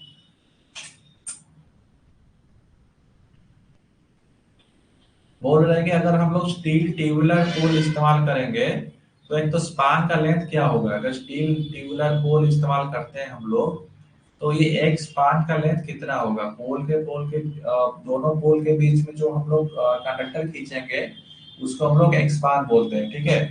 तो एक स्पान में हम लोग कितना कंडक्टर हम लोग खींच पाएंगे, बोलिए। ट्यूबुलर पोल के लिए हम लोग इस्तेमाल करते हैं 50 से 80 मीटर तक, ठीक है। गिवन डाटा और भी आपको प्रोवाइड कर देता हूँ भाई, यहाँ पे पोल टू पोल जो डिस्टेंस होता है वुडन पोल का कितना होता है, 40 टू 50 मीटर तक होता है, ठीक है। ट्यूबुलर पोल का कितना होता है, यहाँ पढ़े हम लोग 50 से लेके 80 तक होता है, ठीक है। उसके बाद आ जाता है आरसीसी पोल, तो मोस्ट कॉमनली हम लोग इस्तेमाल करते हैं 80 से लेके 100 मीटर तक, यही एक लोटा है जो कि कॉस्ट इफेक्टिव आता है भाई। और टावर हम लोग जो इस्तेमाल करते हैं कल हम लोगों ने जो पढ़ा था ये 200 से ऊपर रहता है।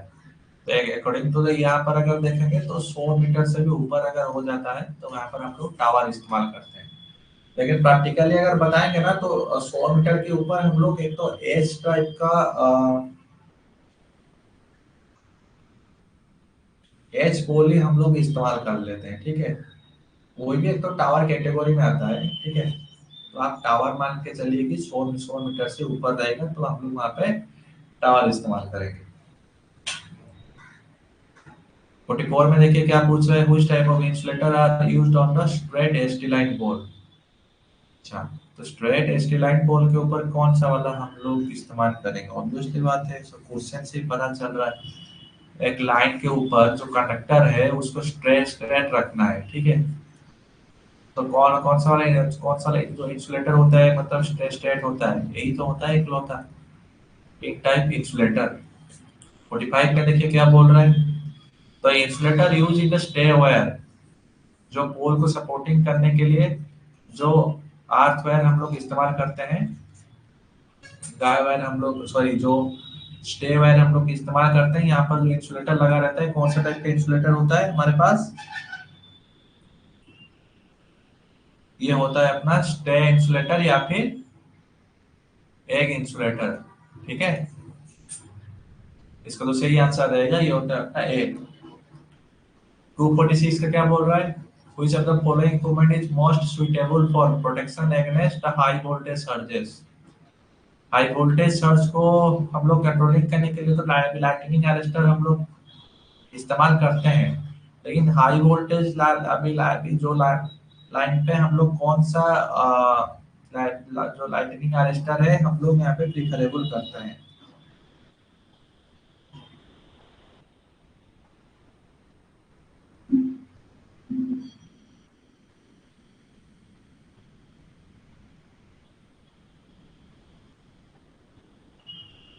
हाई वोल्टेज सर्जेस को मोस्टली कौन कंट्रोल कर लेता है? ये होता है अपना ओवरहेड ग्राउंड वायर, ठीक है। कैसा होता है बता देता हूँ भाई आपको। ऐसा मान लीजिए कि दो पोल है हमारे पास, तीनों फेज होता है, तो पोल टू पोल जो ऊपर जो आर्च वाला जो कनेक्शन रहता है, एलए क्या होता है, एलए जो लगा रहता है मतलब पोल के बीच में लगा रहता है, लेकिन एक तो बहुत स्पान के बीच में लगा रहता है। लेकिन मान लीजिए कि अभी यहाँ पर तीन पोल है, तो ये एक ही जगह एलए लगा रहता है, ऐसा नहीं कि हर एक पोल में लगा रहता है। कहीं कहीं तो जंक्शन पॉइंट में एलए लगा रहता है हम लोगों के पास। लेकिन मोस्टली क्या होता है, जो ओवरहेड जो मतलब ग्राउंड वायर होता है, ये मतलब एक तो सभी पोल पे कनेक्टेड होता है, इसीलिए जो पहला सर्जेस आएगा तो क्या होगा, ये इसी ग्राउंड वायर पे ही मतलब आ जाएगा, ठीक है। तो मोस्ट अप्रोप्रिएट आंसर जो इसका रहेगा ये होता है डी, ओवरहेड ग्राउंड वायर। तो 47 पे क्या बोल रहा है, which of the following pole for service line is given priority? Service line जो हम लोग जो मतलब लेते हैं, जो मतलब हमारे घर को जो आता है, जिस पोल के सहारे जो हमारा घर को सर्विस लाइन आता है, कौन कौन सा होता है? अभी आपको हम लोगों ने बताया था कि सबसे मोस्ट पॉपुलर कौन सा होता है, आरसीसी, ठीक है। आरसीसी का फुल फॉर्म तो सबको पता ही होगा भाई, आप सभी को क्या होता है, रेनफोर्स्ड सीमेंट कंक्रीट, ठीक है, याद रखिएगा। 248 में क्या बोल रहा है, the purpose of the placing at the cross arm on the floor. अच्छा, यहाँ पूछ रहा है कि हम लोग पोल पे क्रॉस आर्म क्यों इस्तेमाल करते हैं? क्रॉस आर्म जो होता है कैसा होता है पोल पे? डिफरेंट पोल होता है। मान लीजिए कि देखो ट्रांसमिशन लाइन है,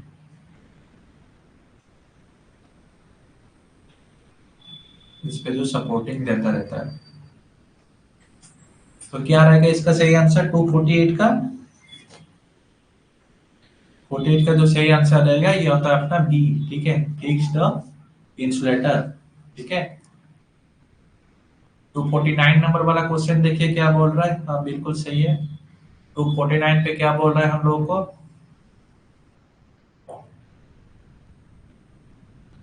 जो हम लोग रेलवे कोच जो होता है, रेलवे कोच जो होता है हम लोगों के पास, रेलवे कोच के अंदर, पैसेंजर कोच के अंदर जो भी फैन लाइट जो घूमता रहता है, ठीक है कि नहीं, तो वो क्या होता है, सिंगल फेज तो सप्लाई होगा भाई, सबको पता है भाई, या फिर डीसी होगा?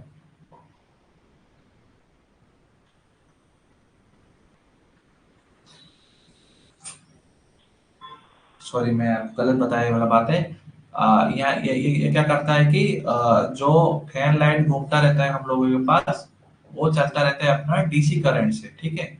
इसका जो सही आंसर रहेगा ये होता है डी, ना कि सिंगल फेज 25 हर्ट्ज या फिर 50 हर्ट्ज के अंदर, कभी कंफ्यूज मत होइएगा, ठीक है। तो 49 का जो सही आंसर है वो डी, बिल्कुल सही है। 50 नंबर वाला क्वेश्चन देखिए क्या बोल रहा है।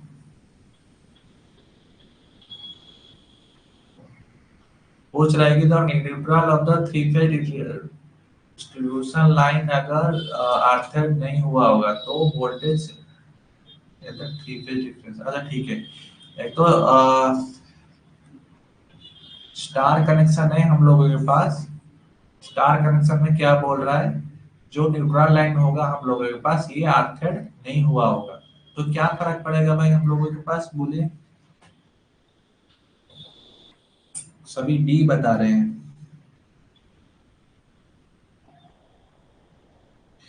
लेकिन इसका जो सही आंसर रहेगा ये होता है अपना increase the phase voltage in lightly loaded, ठीक है। तब क्या होता है कि फेज टू न्यूट्रल, यानी कि जो phase two phase voltage, sorry phase two neutral voltage जो होता है ये घट जाएगा। जब घटेगा तो उसमें क्या फर्क पड़ने लगेगा, जो एक फेज के ऊपर मान लीजिए कि जैसे मैंने आपको वहां पर फीडर का एग्जांपल दिया था, एक फेज में मान लीजिए कि 10 एम्पीयर चल रहा है, एक फेज पे 5 एम्पीयर, और एक फेज पे मान लीजिए 15 एम्पीयर चल रहा है। तो ये 5 एम्पीयर जिसके ऊपर चल रहा होगा उस पे क्या होगा, वोल्टेज बढ़ जाएगा, क्योंकि जो जो रेसिडुअल रेसिडुअल आपको बोल रहा हूँ, जो नेचुरल ग्राउंडिंग होना चाहिए वो ग्राउंडिंग से टूट गया है, ठीक है। उससे क्या होगा कि जो सर्कुलेटिंग करंट होता है वो सीधा से ग्राउंडिंग नहीं हो पाएगा। 51 पे देखिए क्या पूछ रहा है भाई हम लोगों को, three phase four wire system में जो अर्थ या फिर न्यूट्रल का क्या कलर होता है। अर्थिंग का तो सबको ग्रीन पता है भाई, लेकिन थ्री फेज फोर वायर पे सिस्टम पे पूछ रहा है भाई हम लोगों को, three phase four wire system में क्या कलर होता है।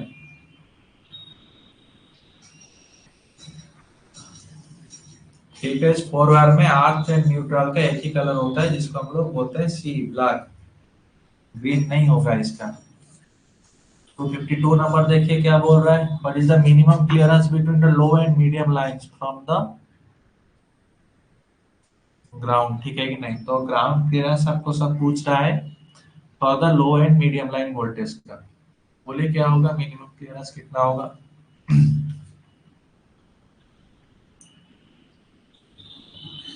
मिनिमम क्लियरेंस क्या होता है, जब भी हम लोगों ने पढ़ा था, medium and high voltage line के लिए होता है 5.8 मीटर, एक मीटर कितना होता है 3.28 फीट होता है कि नहीं।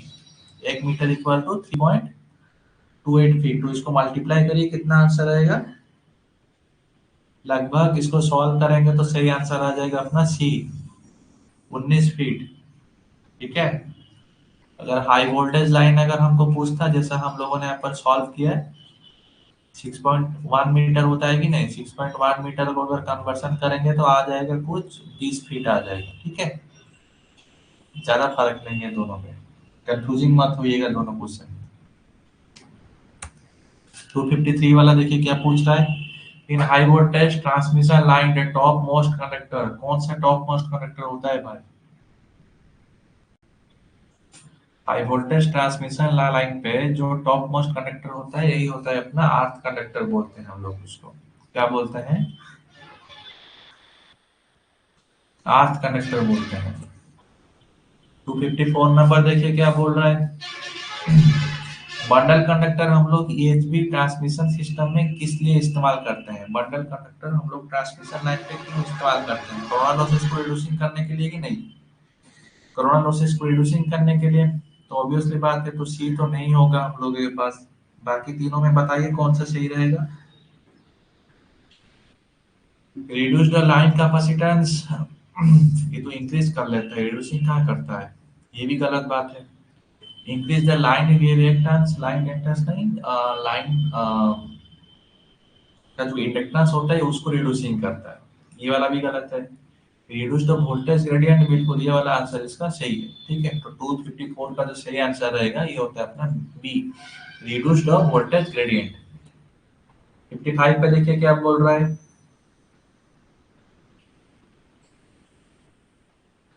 तो कैपेसिटर जो होता है सप्लाई लाइन के साथ कैसे कनेक्टिविटी होता है।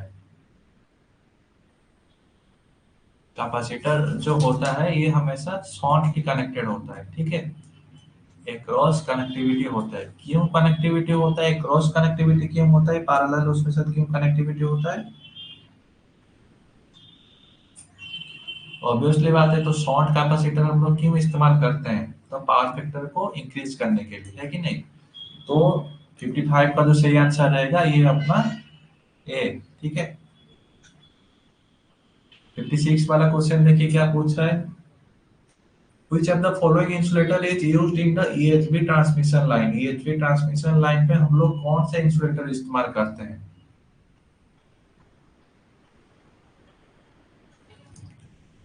EHV ट्रांसमिशन लाइन पे बार बार आपको बता भी रहे थे ये वाला आंसर कि EHV ट्रांसमिशन लाइन पे हम लोग दो प्रकार का इंसुलेटर इस्तेमाल करते हैं, स्ट्रैंड टाइप और एक तो होता है सस्पेंशन टाइप। ऑप्शन पे देखिए क्या है भाई। ऑप्शन पे हमारे पास है बी, स्ट्रैंड इंसुलेटर है कि नहीं। 257 नंबर देखिए क्या बोल रहा है। The suspension type of the insulator discs are connected. कैसे कनेक्टेड होता है, सीरीजली कनेक्टेड होता है सस्पेंशन इंसुलेटर। कैसे होता है, ऐसे जो नीचे एक एक इंसुलेटर जो कनेक्टिविटी होता है इतना यही होता है, सब सीरीजली कनेक्टेड होता है। 58 नंबर देखिए क्या पूछ रहा है। The specific gravity of the aluminium. Theoretical वाला क्वेश्चन है, याद रख लीजिए बस इसको।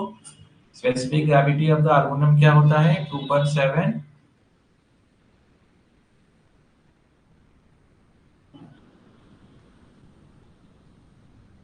259 का है क्या पूछ रहे हैं देखिए। Which of the following technique is used for the energy production at the lower and. Okay,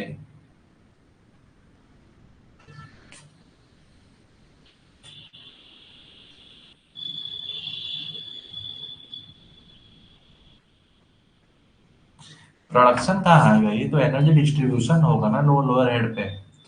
energy production नहीं, एनर्जी डिस्ट्रीब्यूशन यहाँ पर सही ऑप्शन है इसका, ठीक है। तो which of the following technique is used for the energy distribution, क्या होगा इसका सही आंसर। ये होता है अपना रिंगमैन डिस्ट्रीब्यूशन टेक्निक, ठीक है। तो लोअर एंड का जो रिलायबिलिटी बढ़ाने के लिए हम लोग रिंगमैन डिस्ट्रीब्यूशन सिस्टम इस्तेमाल करते हैं, ठीक है।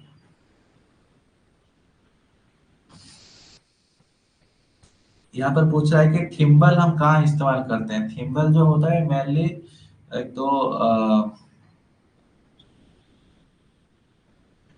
तो ट्रांसमिशन लाइन के तो पार्ट होता है, ठीक है कि नहीं। अरे यार इसका फोटो होगा तो हम आपको दिखा देते जरूर। बस आप इतना याद कर लीजिए कि भाई कि ये एक तो ट्रांसमिशन लाइन पे हम लोग थिम्बल इस्तेमाल करते हैं और सपोर्टिंग द जो कंडक्टर को सपोर्ट करने के लिए हम लोग उसको इस्तेमाल करते हैं। तो वो थिम्बल हम लोग high voltage, very high voltage transmission line के लिए इस्तेमाल करते हैं। 261 पे देखिए क्या बोल रहा है। पूछ रहा है कि अगर same efficiency of the transmission रहेगा, अगर हम लोग वोल्टेज को अगर एन टाइम्स बढ़ा रहे हैं, वोल्टेज को एन टाइम्स बढ़ा रहे हैं तो कंडक्टर का साइज क्या होगा। अगर वोल्टेज को अगर हम लोग एन टाइम्स बढ़ा रहे हैं तो ऑब्वियसली बात है इसका जो साइज है ऑब्वियसली घटेगा। कितना घटेगा, रिड्यूसिंग होगा 1/n²। जितना वोल्टेज बढ़ाते चलेंगे उसका साइज ऑफ द कंडक्टर उतना घटेगा according to the Kelvin's law, ठीक है। 261 का सही आंसर जो है होता है सी। 262 देखिए क्या बोल रहा है। When a certain amount of the electrical potential is transmitted, the transmission capacity should be increased। अच्छा ओके, तो क्या बोल रहे हैं भाई, अगर इलेक्ट्रिकल के पोटेंशियल ट्रांसमीटर अगर कैपेसिटी बढ़ा दे रहे हैं तो क्या होगा। तो ऑब्वियसली बात है अगर पोटेंशियल अगर हमारा वोल्टेज अगर बढ़ रहा है तो उसपे क्या होगा, तो both power factor end voltage should be increase, ठीक है कि नहीं। अगर ट्रांसमिशन का कैपेसिटी बढ़ाने के लिए अगर हम लोगों ने अगर सही कंडक्टर इस्तेमाल कर लिया, अगर लोड अगर ज्यादा डिमांडिंग कर रहा है, तो उसी जगह पे क्या होगा कि हम लोग दोनों पावर फैक्टर एंड वोल्टेज को बढ़ा देते हैं। ठीक है, 263 में देखिए क्या बोल रहा है, the three phase four wire system is commonly used as. Three phase four wire system हम लोग कहाँ इस्तेमाल करते हैं भाई? सेकेंडरी डिस्ट्रीब्यूशन के लिए इस्तेमाल करते हैं, है कि नहीं? सेकेंडरी डिस्ट्रीब्यूशन के लिए हम लोग इसको इस्तेमाल करते हैं।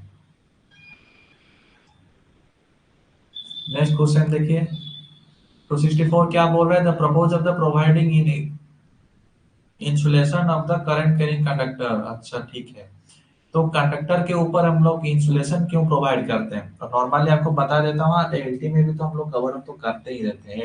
एलटी में कवर अप करते हैं ताकि कुछ कंडक्टर के बीच में काफी लो डिस्टेंस रहता है, उसके साथ ही साथ कंजेस्टेड एरिया भी उस सब में होता है। लेकिन लगा अगर इस कॉन्सेप्ट को मान के चलेंगे, सबस्टेशन के अंदर कैसा होता है? सब स्टेशन के अंदर जो नॉर्मल कंडक्टर हम लोग जैसा कनेक्टिविटी होता है ब्रेकर के साथ या फिर सीधा ट्रांसफार्मर के साथ आके कनेक्टिविटी होता है, उसके ऊपर एक तो इंसुलेशन का स्लीव हम लोग चढ़ाते हैं। क्यों चढ़ाते हैं? सेमी है तो prevent leakage current and prevent shock, दोनों ही सही है भाई। ठीक है, 64 का जो सही आंसर रहेगा ये अपना सी। 65 देखिए क्या बोल रहा है, कौन सा पोल हम लोग 132 केवी ट्रांसमिशन वोल्टेज के लिए इस्तेमाल करेंगे? अभी हम लोगों ने पढ़ा था, तो जितना वोल्टेज लेवल ज्यादा रहेगा हम लोग उतना जो ग्राउंड क्लियरेंस है उतना हम लोग उससे ज्यादा रखेंगे। तो ज्यादा के लिए कौन सा सही वाला बात है? उसका सही आंसर है डी, स्टील टावर। टावर का भी दो टाइप्स का होता है भाई, कभी आपको अलग सेशन में आपको बताऊंगा आपको। टावर का भी इंटरेस्टिंग वाला चीजें होता है। यहाँ क्या पूछ रहा है, the AC transmission requires at least how many conductor. अच्छा, एसी ट्रांसमिशन करने के लिए तो मिनिमम हमको कितना कंडक्टर चाहिए होता है? सभी को तो पता है भाई, थ्री फेज थ्री वायर तो होता है हम लोगों के पास, तो मिनिमम कितना कंडक्टर चाहिए होगा हम लोग को? मिनिमम हमको थ्री कंडक्टर चाहिए। अगर एसी ट्रांसमिशन होता है तो हमको मिनिमम टू कंडक्टर चाहिए होता है इस जगह पे। तो 67 पे देखिए क्या बोल रहा है,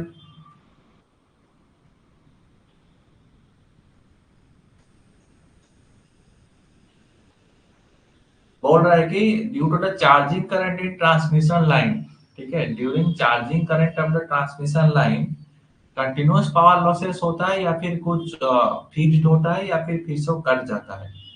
आया मेरे बात समझ में? चार्जिंग करंट यानी कि क्या होता है, कोई कोई इक्विपमेंट बंद पड़ा है, ठीक है कि नहीं, कोई कोई कोई इक्विपमेंट को हम लोग आइसोलेट करके रखे हैं, तो उसको जब हम पहली बार चार्जिंग करेंगे तो चार्जिंग करंट थोड़ा सा ज्यादा रहेगा, यानी कि ये जो इंड्रस करंट है उसका थोड़ा सा ज्यादा रहेगा। वो क्यों होता है?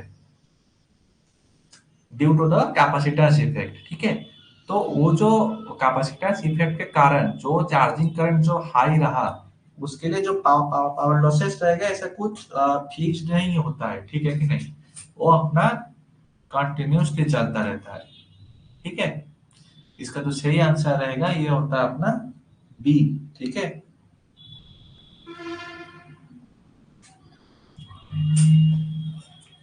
68 में देखिए क्या बोल रहा है,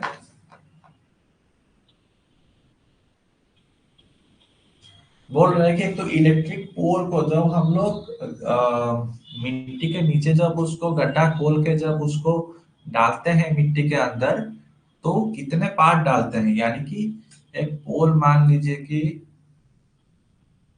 100% है, ठीक है कि नहीं, तो 100% को 10 मान लीजिए, ठीक है, तो 10 भाग कर लिए, तो 10 भाग में से कि कितने भाग भी नीचे गिरेगा, ठीक है, इससे ये कि तो 1/6 of the total length of the pole. ठीक है, इसका जो सही आंसर है ये होता है अपना सी। ठीक है, इतना पार्ट को हम लोग नीचे करेंगे, फिर तभी जाके पोल का स्ट्रेंथ बढ़ाएगा हम लोग। 269 देखिए क्या बोल रहा है हम लोगों को,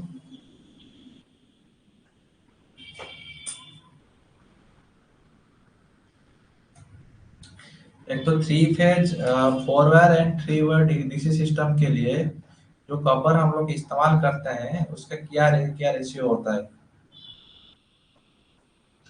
काट कूट के अगर बनाएंगे तो लंबा चौड़ा हो जाएगा, बस आप रट्टा लगा लीजिए भाई इसको। और अगर न्यूमेरिकली अगर सॉल्व करके निकाल लेंगे तो काफी लंबा होगा। बस याद रख लीजिए इसको, इसका जो सही आंसर है वो है अपना बी। ठीक है, 1.867 डिवाइडेड बाई कोस स्क्वायर 270 देखिए क्या बोल रहा है। अरे बाप रे, बड़ा कंफ्यूजिंग वाला एकदम ऑप्शन सब दे दिया है। तो यहाँ पे क्या बोल रहा है कि तो ओवरऑल ट्रांसमिशन लाइन जो है उस पे जो लो एंड मीडियम वोल्टेज होता है उसका ग्राउंड क्लियरेंस कितना होना चाहिए? सभी तो हम लोगों ने पढ़ा भाई कि 5.8 मीटर रहना चाहिए। यहाँ ऑप्शन देखिए क्या क्या दिया है भाई सभी हमको। तो बोलिए क्या रहेगा इसका सही आंसर, कुछ तुक्का वगैरह लगाइए। इसका तो सही आंसर रहेगा 5.8 का कुछ आसपास वाला कोई ऑप्शन आप चुन सकते हैं। बिल्कुल सही आंसर दिए। इसका तो सही आंसर है वो है अपना डी। ठीक है, बिल्कुल सही है। हाँ, बिल्कुल बिल्कुल भाई, इसका जो आंसर आप दिए डी बिल्कुल सही है, क्योंकि 5.8 के जो पास में होगा उसी को ही आप कंसिडर करके चलना। ठीक है, 71 देखिए क्या बोल रहा है।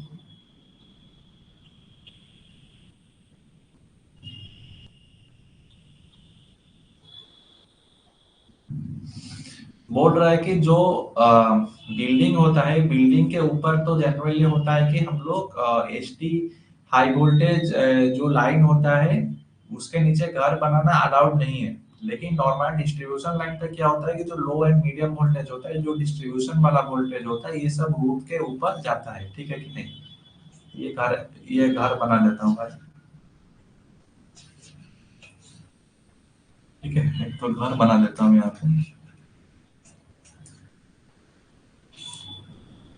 ये क्या होता है? लो वोल्टेज एंड मीडियम वोल्टेज। ठीक है, ये दोनों कंडक्टर का इसका वर्टिकल डिस्टेंस कितना रहेगा, घर और इसके बीच में कितना दूरी रहना चाहिए? बोलिए भाई, कितना रहना चाहिए?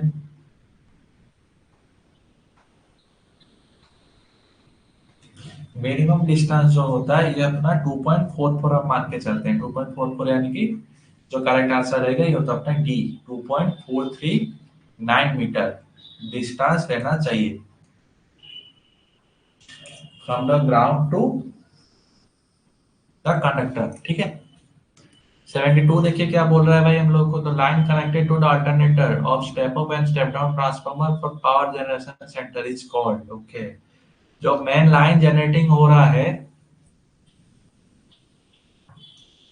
जहां से जनरेशन होके फिर आता है, एक तो ट्रांसफार्मर के पास आता है जो कि आइदर स्टेप अप करेगा या फिर स्टेप डाउन करेगा। तो ये लाइन को क्या बोलते हैं भाई हम लोग? ये लाइन को हम लोग बोलते हैं मेन फीडर। ठीक है, इसको हम लोग बोलते हैं main feeder.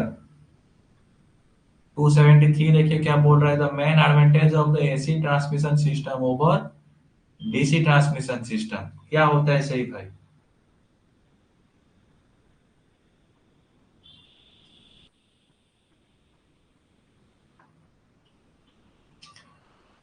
Transmission and lower cost बिल्कुल सही है। सिंपल वोल्टेज कन्वर्सेशन बिल्कुल सही। इसी इजीली डीसी कन्वर्सेशन होता है। हाँ, ये भी एक प्रकार का सही है भाई, लेकिन हम करते भी क्यों है? यहाँ ऑप्शन देना ही क्यों चाहिए भाई? ठीक है कि नहीं? अगर एचवीडीसी का कुछ पार्ट एंटर नहीं कर रहे तो क्यों देना चाहिए? चलिए ठीक है, ये भी एक प्रकार का सही है। तो 273 का जो सही ऑप्शन रहेगा ये अपना डी। ठीक है, ऑल ऑफ द अबव। 274 देखिए क्या बोल रहा है। In power distribution system a 5 wire overhead line install for the consumer whose voltage is. अच्छा, पावर डिस्ट्रीब्यूशन सिस्टम का में जो 5 वायर ओवरहेड लाइन होता है ये किस वोल्टेज के लिए होता है? 5 वायर कहाँ लगाते हैं हम लोग? मेनली सेकेंडरी ट्रांसमिशन के लिए हम लोग लगाते हैं, है कि नहीं? ऐसा तो हम लोग एचवी या फिर एमवी इसमें तो कुछ इस्तेमाल नहीं करते हैं, फिर एलवी भी नहीं इस्तेमाल करते हैं हम लोग। हाँ, एलवी नहीं इस्तेमाल करते हैं ना थ्री फेज करने के लिए। ठीक है, तो 5 वायर ओवरहेड लाइन जो होता है हम लोग कहाँ इस्तेमाल करते हैं? 400 वोल्ट के लिए, 400 वोल्ट या फिर 415 वोल्ट, जो भी मानो आप। ठीक है। 75 देखिए क्या बोल रहा है। Nowadays the power distribution overhead line there is trained a different type of poles. Okay. अच्छा, अभी के लिए जो करंटली जो जितना ओवरहेड लाइन है जो कि पावर डिस्ट्रीब्यूट कर रहा है हमारा, तो उसपे जो पोल इस्तेमाल कर रहे हैं वो वाला पोल जो होता है कौन सा पोल होता है या फिर कौन कौन सा मटेरियल से बना होता है? बोलिए क्या रहेगा इसका सही आंसर। अभी हमने डिस्कशन करके आए भाई। अभी जो फेमस है ये होता है अपना ट्यूबुलर पोल। ठीक है। ट्यूबुलर पोल क्या होता है, ये पूरा स्टील का नहीं होता है, ये अपना गालवानाइज स्टील का होता है। गालवानाइज स्टील का होता है कितना कितना मीटर का आता है, 9 मीटर, 11 मीटर और 13 मीटर। ऐसा ऐसा सब पोल आता है इसमें। इसका थोड़ा सा अभी एडिशनल डाटा दे दिया भाई आपको। 276 देखिए क्या बोल रहा है। The distance to be kept between the two tubular pole. Okay. अभी हमने डिस्कशन किया भाई कि दो ट्यूबुलर पोल के अंदर कितना डिस्टेंस रहना चाहिए, 50 से 80 या फिर 60 से 100। क्या रहेगा सही आंसर इसका? 50 से 80 मीटर। ठीक है। 277 देखिए क्या बोल रहा है। The use of the triple set and four set hanging insulator is done. Okay. तो hanging insulator triple set and four set type का इंसुलेटर हम लोग क्यों लगा के रखते हैं?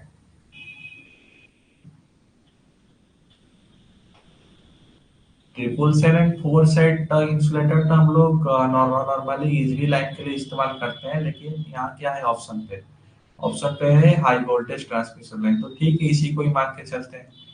तो triple set and four set hanging insulator जो होता है ये तो हम हाई वोल्टेज ट्रांसमिशन लाइन के लिए इस्तेमाल करते हैं। Triple set and four set hanging यानी क्या, अभी समझ में आ रहा है ना भाई आपको?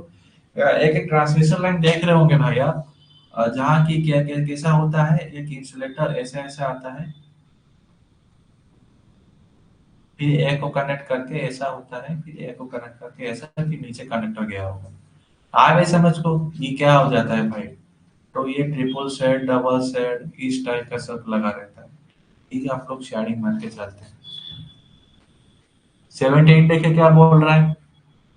220 के भी ट्रांसमिशन लाइन पे हम लोग कौन सा जो लाइटनिंग अरेस्टर हम लोग इस्तेमाल करते हैं 278 में, बोलिए। याद रखिएगा हम लोग ऑक्साइड फील्ड जो लाइटनिंग अरेस्टर इस्तेमाल करते हैं 220 के भी पावर ट्रांसमिशन लाइन पे। ठीक है। इसका जो करेक्ट आंसर रहेगा वो होता है अपना बी। सही है। और भी इसको क्या नाम दे सकते हैं भाई हम लोग? Metal oxide, metal oxide surge arrester, metal oxide surge arrester. ठीक है। तो ये दो प्रकार का ही हम लोग दोनों नहीं, मतलब एक ही प्रकार का है, बस दो नाम है उसमें। ठीक है। याद रख लीजिए ऑक्साइड, बस इसका नाम आप दिमाग में रहा अभी फिर मतलब फिटिंग कर लीजिए, जो भी ऑप्शन आएगा बस लगा दीजिएगा आंख बंद करके। ठीक है। चलिए आगे बढ़ते हैं। 79 पे क्या बोल रहा है। ओके। बोल रहा है कि अरे ये होता ही नहीं कभी ऐसा, कहाँ आई रूल बना के, अभी तो नया, अभी जो नया अमेंडमेंट रूल आया है भाई हम लोगों के पास, कि ऐसा होता है कि जो ट्रांसमिशन लाइन है 33 के, यानी कि जो जो एचवी वोल्टेज होता है इवन 11 केवी, ठीक है कि नहीं, तो उसके नीचे घर बनाना अलाउड नहीं है। और जिसका घर है उन लोगों को सब नोटिस दे दिया है। अगर आपका कुछ होता है, अगर आप मान लीजिए कि बार बार आप तो अभी मतलब अभी अखबार वगैरह में भी तो आप लोग मतलब पढ़ी हो रहे होंगे कि कोई लाइट कोई ऊपर काम कर रहा होगा, तो ओवरहेड लाइन के साथ टच होके उसका फाटल एक्सीडेंट हो गया। ठीक है। तो अभी के लिए वो अलाउड नहीं कर रहा है, एक पुराना आयु रूल बना है। क्या पूछ रहा है भाई हमको यहाँ पे? जो 33 केवी का ट्रांसमिशन लाइन है बिल्डिंग के ऊपर से रूफ तक, सॉरी ये रूप से लेके कंडक्टर तक कितना डिस्टेंस हम लोग मेंटेन करके चले। बोलिए क्या रहेगा भाई इसका सही आंसर। थियोरेटिकल वाला क्वेश्चन है, याद कर लीजिए, c इक्वल टू 3.66 मीटर। ठीक है। 280 में देखिए क्या बोल रहा है, the distribution of the electrostatic stress is uniform in. Electrostatic stress uniform रहता है किस इंसुलेटर पे।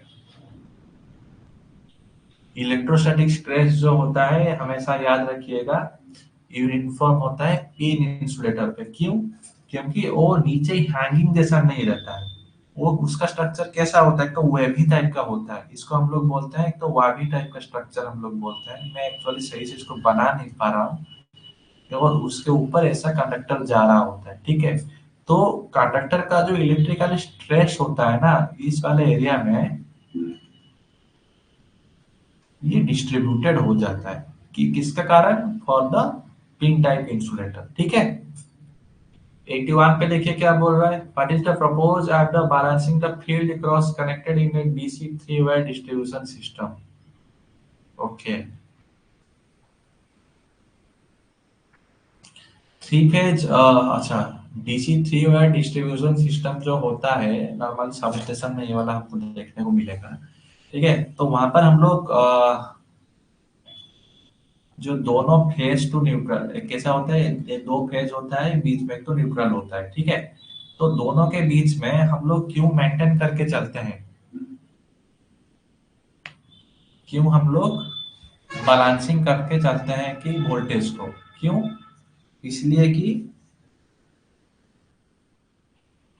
Equalise the voltage across the external end power by positive negative, बिल्कुल ये बात तो सही है। To amplify the generating voltage, ये बात भी सही है। To balance the load on the both side of the neutral, बिल्कुल ये बात भी सही है। तो यहाँ पर चारों ऑप्शन सही है भाई। और बैलेंसिंग कॉन्सेप्ट को देखते हुए for the DC three wire distribution system. 82 में देखिए क्या बोल रहा है,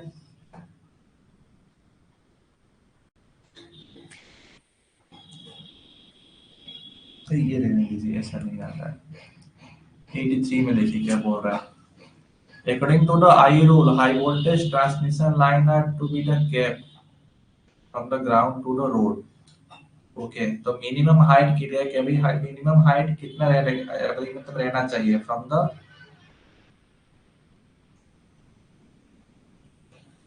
ground to the overhead line और द हाई वोल्टेज लाइन के लिए पूछ रहे हैं। फिर से ऑप्शन रिपीट कर रहे हैं भाई हम लोग।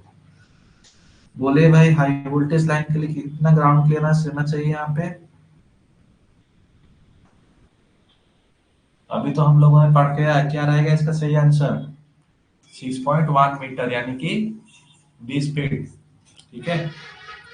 84 में देखिए, reason for using high voltage for transmission electrical power, इसलिए हम लोग हाई वोल्टेज इस्तेमाल करते हैं। ये वाला भी हम लोगों ने तो सुबह डिस्कशन किया था। ऑब्वियसली बात है, हाई वोल्टेज हम लोग power factor increase, increase reliability, reduction in the transmission time, ऐसा नहीं होता है। तीनों ऑप्शन सही है अपने में, लेकिन मेन कंसिडरेबल होता है हाई वोल्टेज हम लोग लॉसेस को रिडक्शन करने के लिए होता है। ठीक है। 285 देखिए क्या बोल रहा है, if the voltage of the transmission system he will be what is the copper of the same ratio.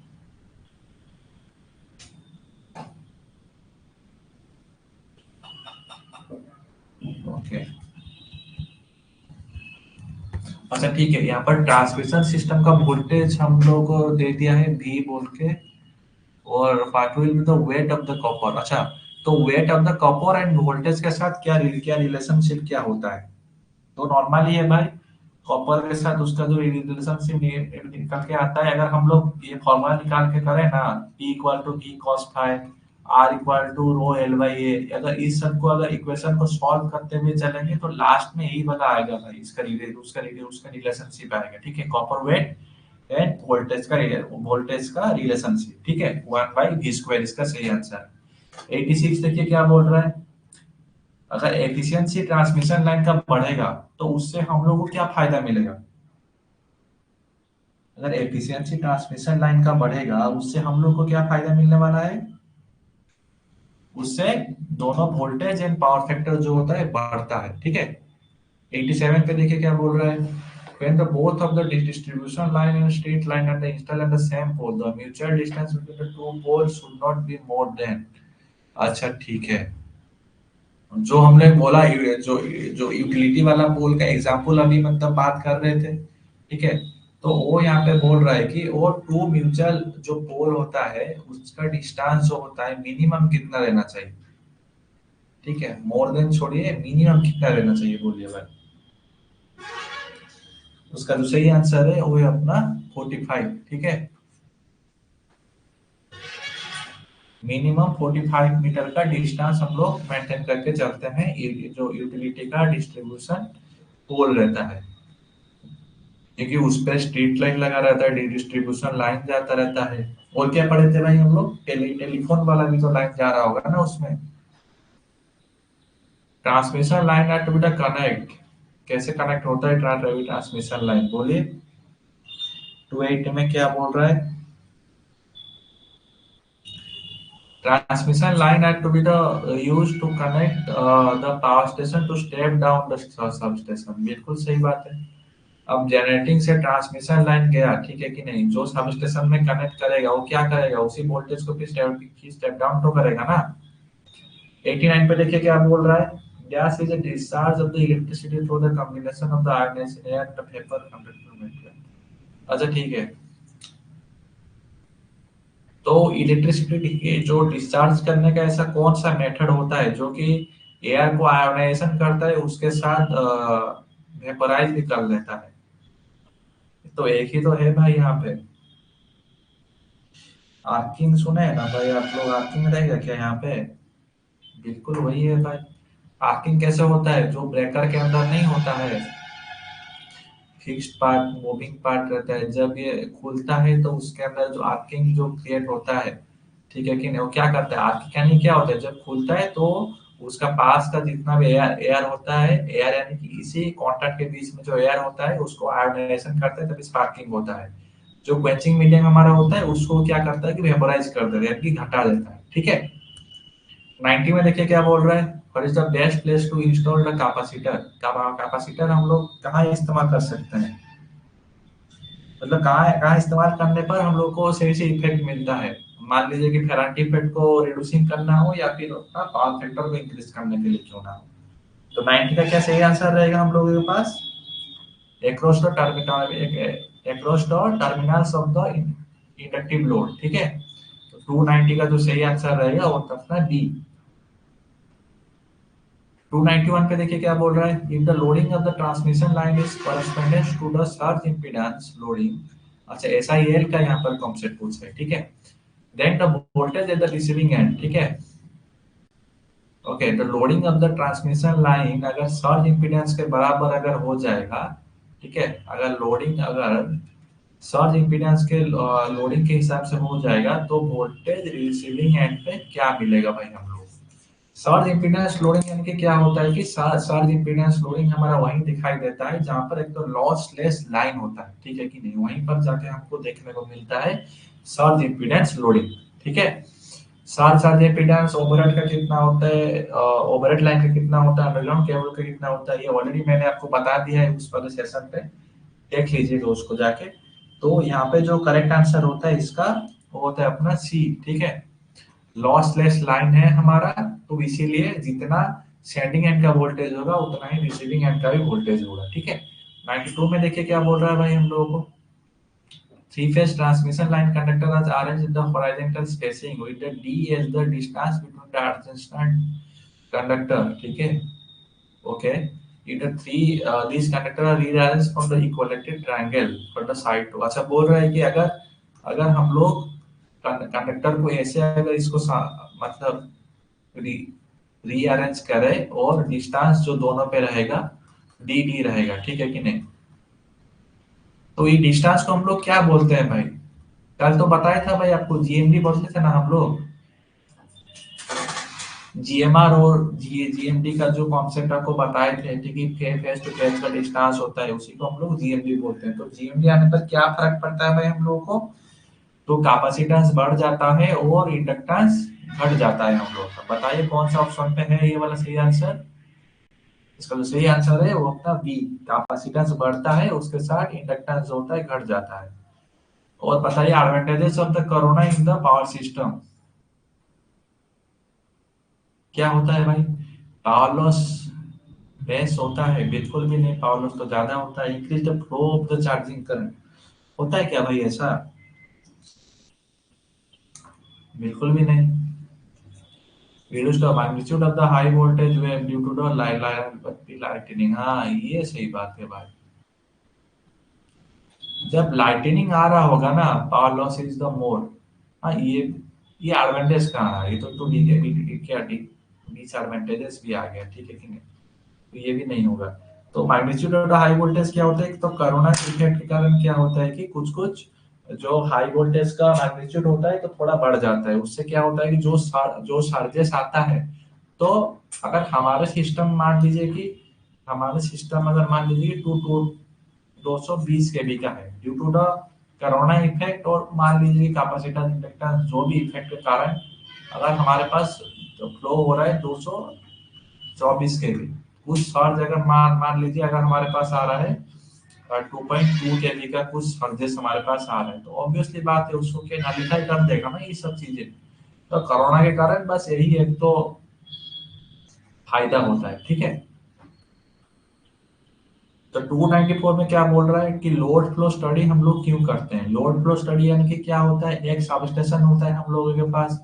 मान लीजिए कि एक सब स्टेशन होता है, वहां से कौन सा फीडर किसको गया है, और वो वाला फीडर का कितना लोडिंग होता है, ठीक है कि नहीं? तो ये सब जानेंगे तभी तो हम एक तो सब स्टेशन को रन कर पाएंगे। या फिर या फिर जो अपना जो लोड डिस्पैचिंग सेंटर पे जो बोलते हैं, जो स्टेट लोड डिस्पैचिंग सेंटर में बैठते हैं, एसएलडीसी जिसको बोलते हैं, अगर वो नहीं जानेगा कि कौन सा ग्रिड किस पे कनेक्टिविटी है, कौन सा ग्रिड में कितना लोड जा रहा है, तो कैसे मेंटेन करेगा अपने सिस्टम को? आया भाई समझ में लोड फ्लो स्टडी क्या अभी मतलब मीनिंग क्या होता है? तो 294 का क्या सही आंसर रहेगा? फॉर द सिस्टम प्लानिंग, ठीक है। अगर आपको लोड फ्लो पता रहेगा तभी जाके आप कुछ ही सिस्टम में प्लानिंग कर पाएंगे। अगर ये फेलोर हुआ तो उसको वहां से कनेक्टिविटी करो, अगर अभी इसका लोड ज्यादा अभी मतलब ज्यादा रहेगा तो हम क्या कर पाएंगे, ठीक है। ये सब लोड फ्लो स्टडी करने से ही होता है। 95 में क्या बोल रहे हैं? The presence of the earth in case of the overhead lines, okay. The presence of the earth in case of the overhead line, तो उससे क्या हमको फर्क पड़ेगा?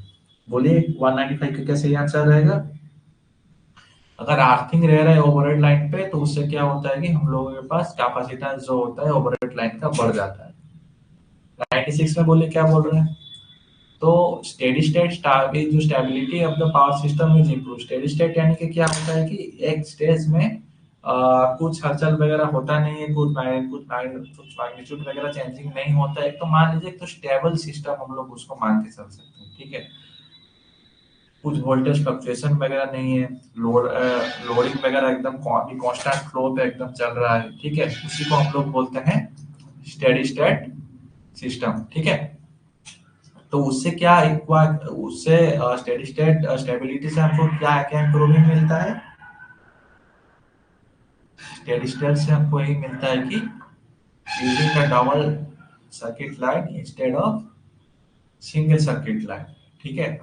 तो यानी कि मतलब क्या हुआ स्टेडी स्टेट में, अगर एक टावर है, ठीक है कि नहीं, अगर किसी को हम लोग सप्लाई दे रहे हैं, एक फीडर एकदम पूरा स्टेबल कंडीशन में चल रहा है, इसी कारण ये लाइन तुरंत ब्रेक हो गया, तुरंत हम क्या करेंगे, ये वाला तो सर्किट कनेक्टिविटी होगा ना, तो ये वाला सर्किट से हम लोग सप्लाई दे देंगे। उससे क्या हुआ, स्टेबिलिटी बना रहा है ना पावर सिस्टम का, यानी कि जो पावर फ्लो हो रहा था हम लोगों के बीच।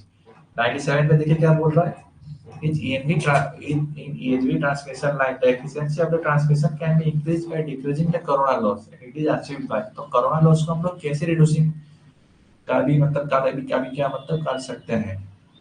Increase the distance between the line conductor, बिल्कुल सही बात है। Using the bundle conductor, ये भी अपने आप में एक तो सही बात है।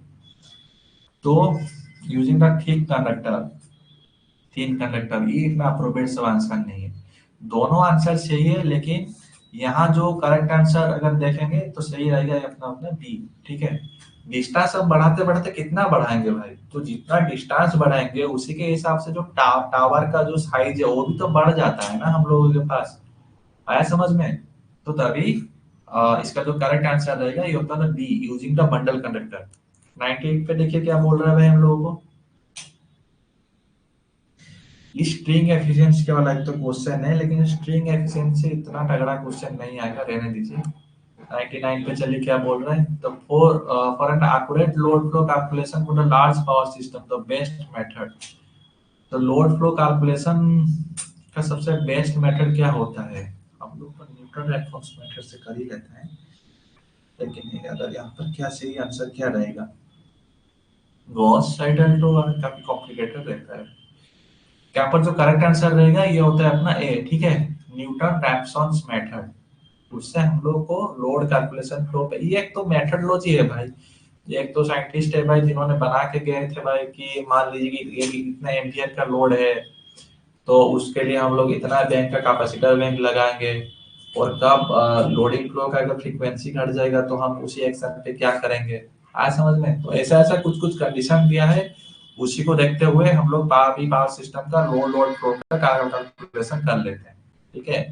300 में देखिए क्या बोल रहा है, for the for a 20 bus power system with a 1 voltage control bus the size of the Jacobian matrix. अरे यार ये ऐसा क्वेश्चन बस याद रखने वाला क्वेश्चन है, ठीक है। इसका जो करेक्ट आंसर है वो है अपना 38 × 38, ठीक है। तो इसी के साथ हम लोगों ने 2 घंटे का सेशन भी होने वाला है। इसके साथ हम लोगों ने ट्रांसमिशन डिस्ट्रीब्यूशन का हम लोग 300 क्वेश्चन कवर अप कर ही लिए। जनरेशन वाला पार्ट जो था ऑलरेडी हम लोगों ने कवर अप कर ही लिया, ठीक है। टाइम मिले तो एक बार इसको रिवाइज जरूर करा भी मतलब कर लीजिएगा। रिवाइज करने से क्या होता है कि कॉन्सेप्ट अपने आप धीरे मतलब आपका माइंड में है तो सही से फिटिंग होके रहेगा, ठीक है। तो चलिए इसी के साथ ट्रांसमिशन डिस्ट्रीब्यूशन हमारा खत्म हुआ। फिर मिलते हैं तो नया क्लासेस पे, नया क्लासेस शायद नेटवर्क थ्योरी ऐसी सर्किट के ऊपर रहेगा, तो उसके ऊपर हम लोग डिस्कशन करेंगे। आज शाम को क्लास लेंगे या फिर देखते हैं यार, बात बात करते हैं प्रशांत सर के साथ क्या होता है, ठीक है। ओके।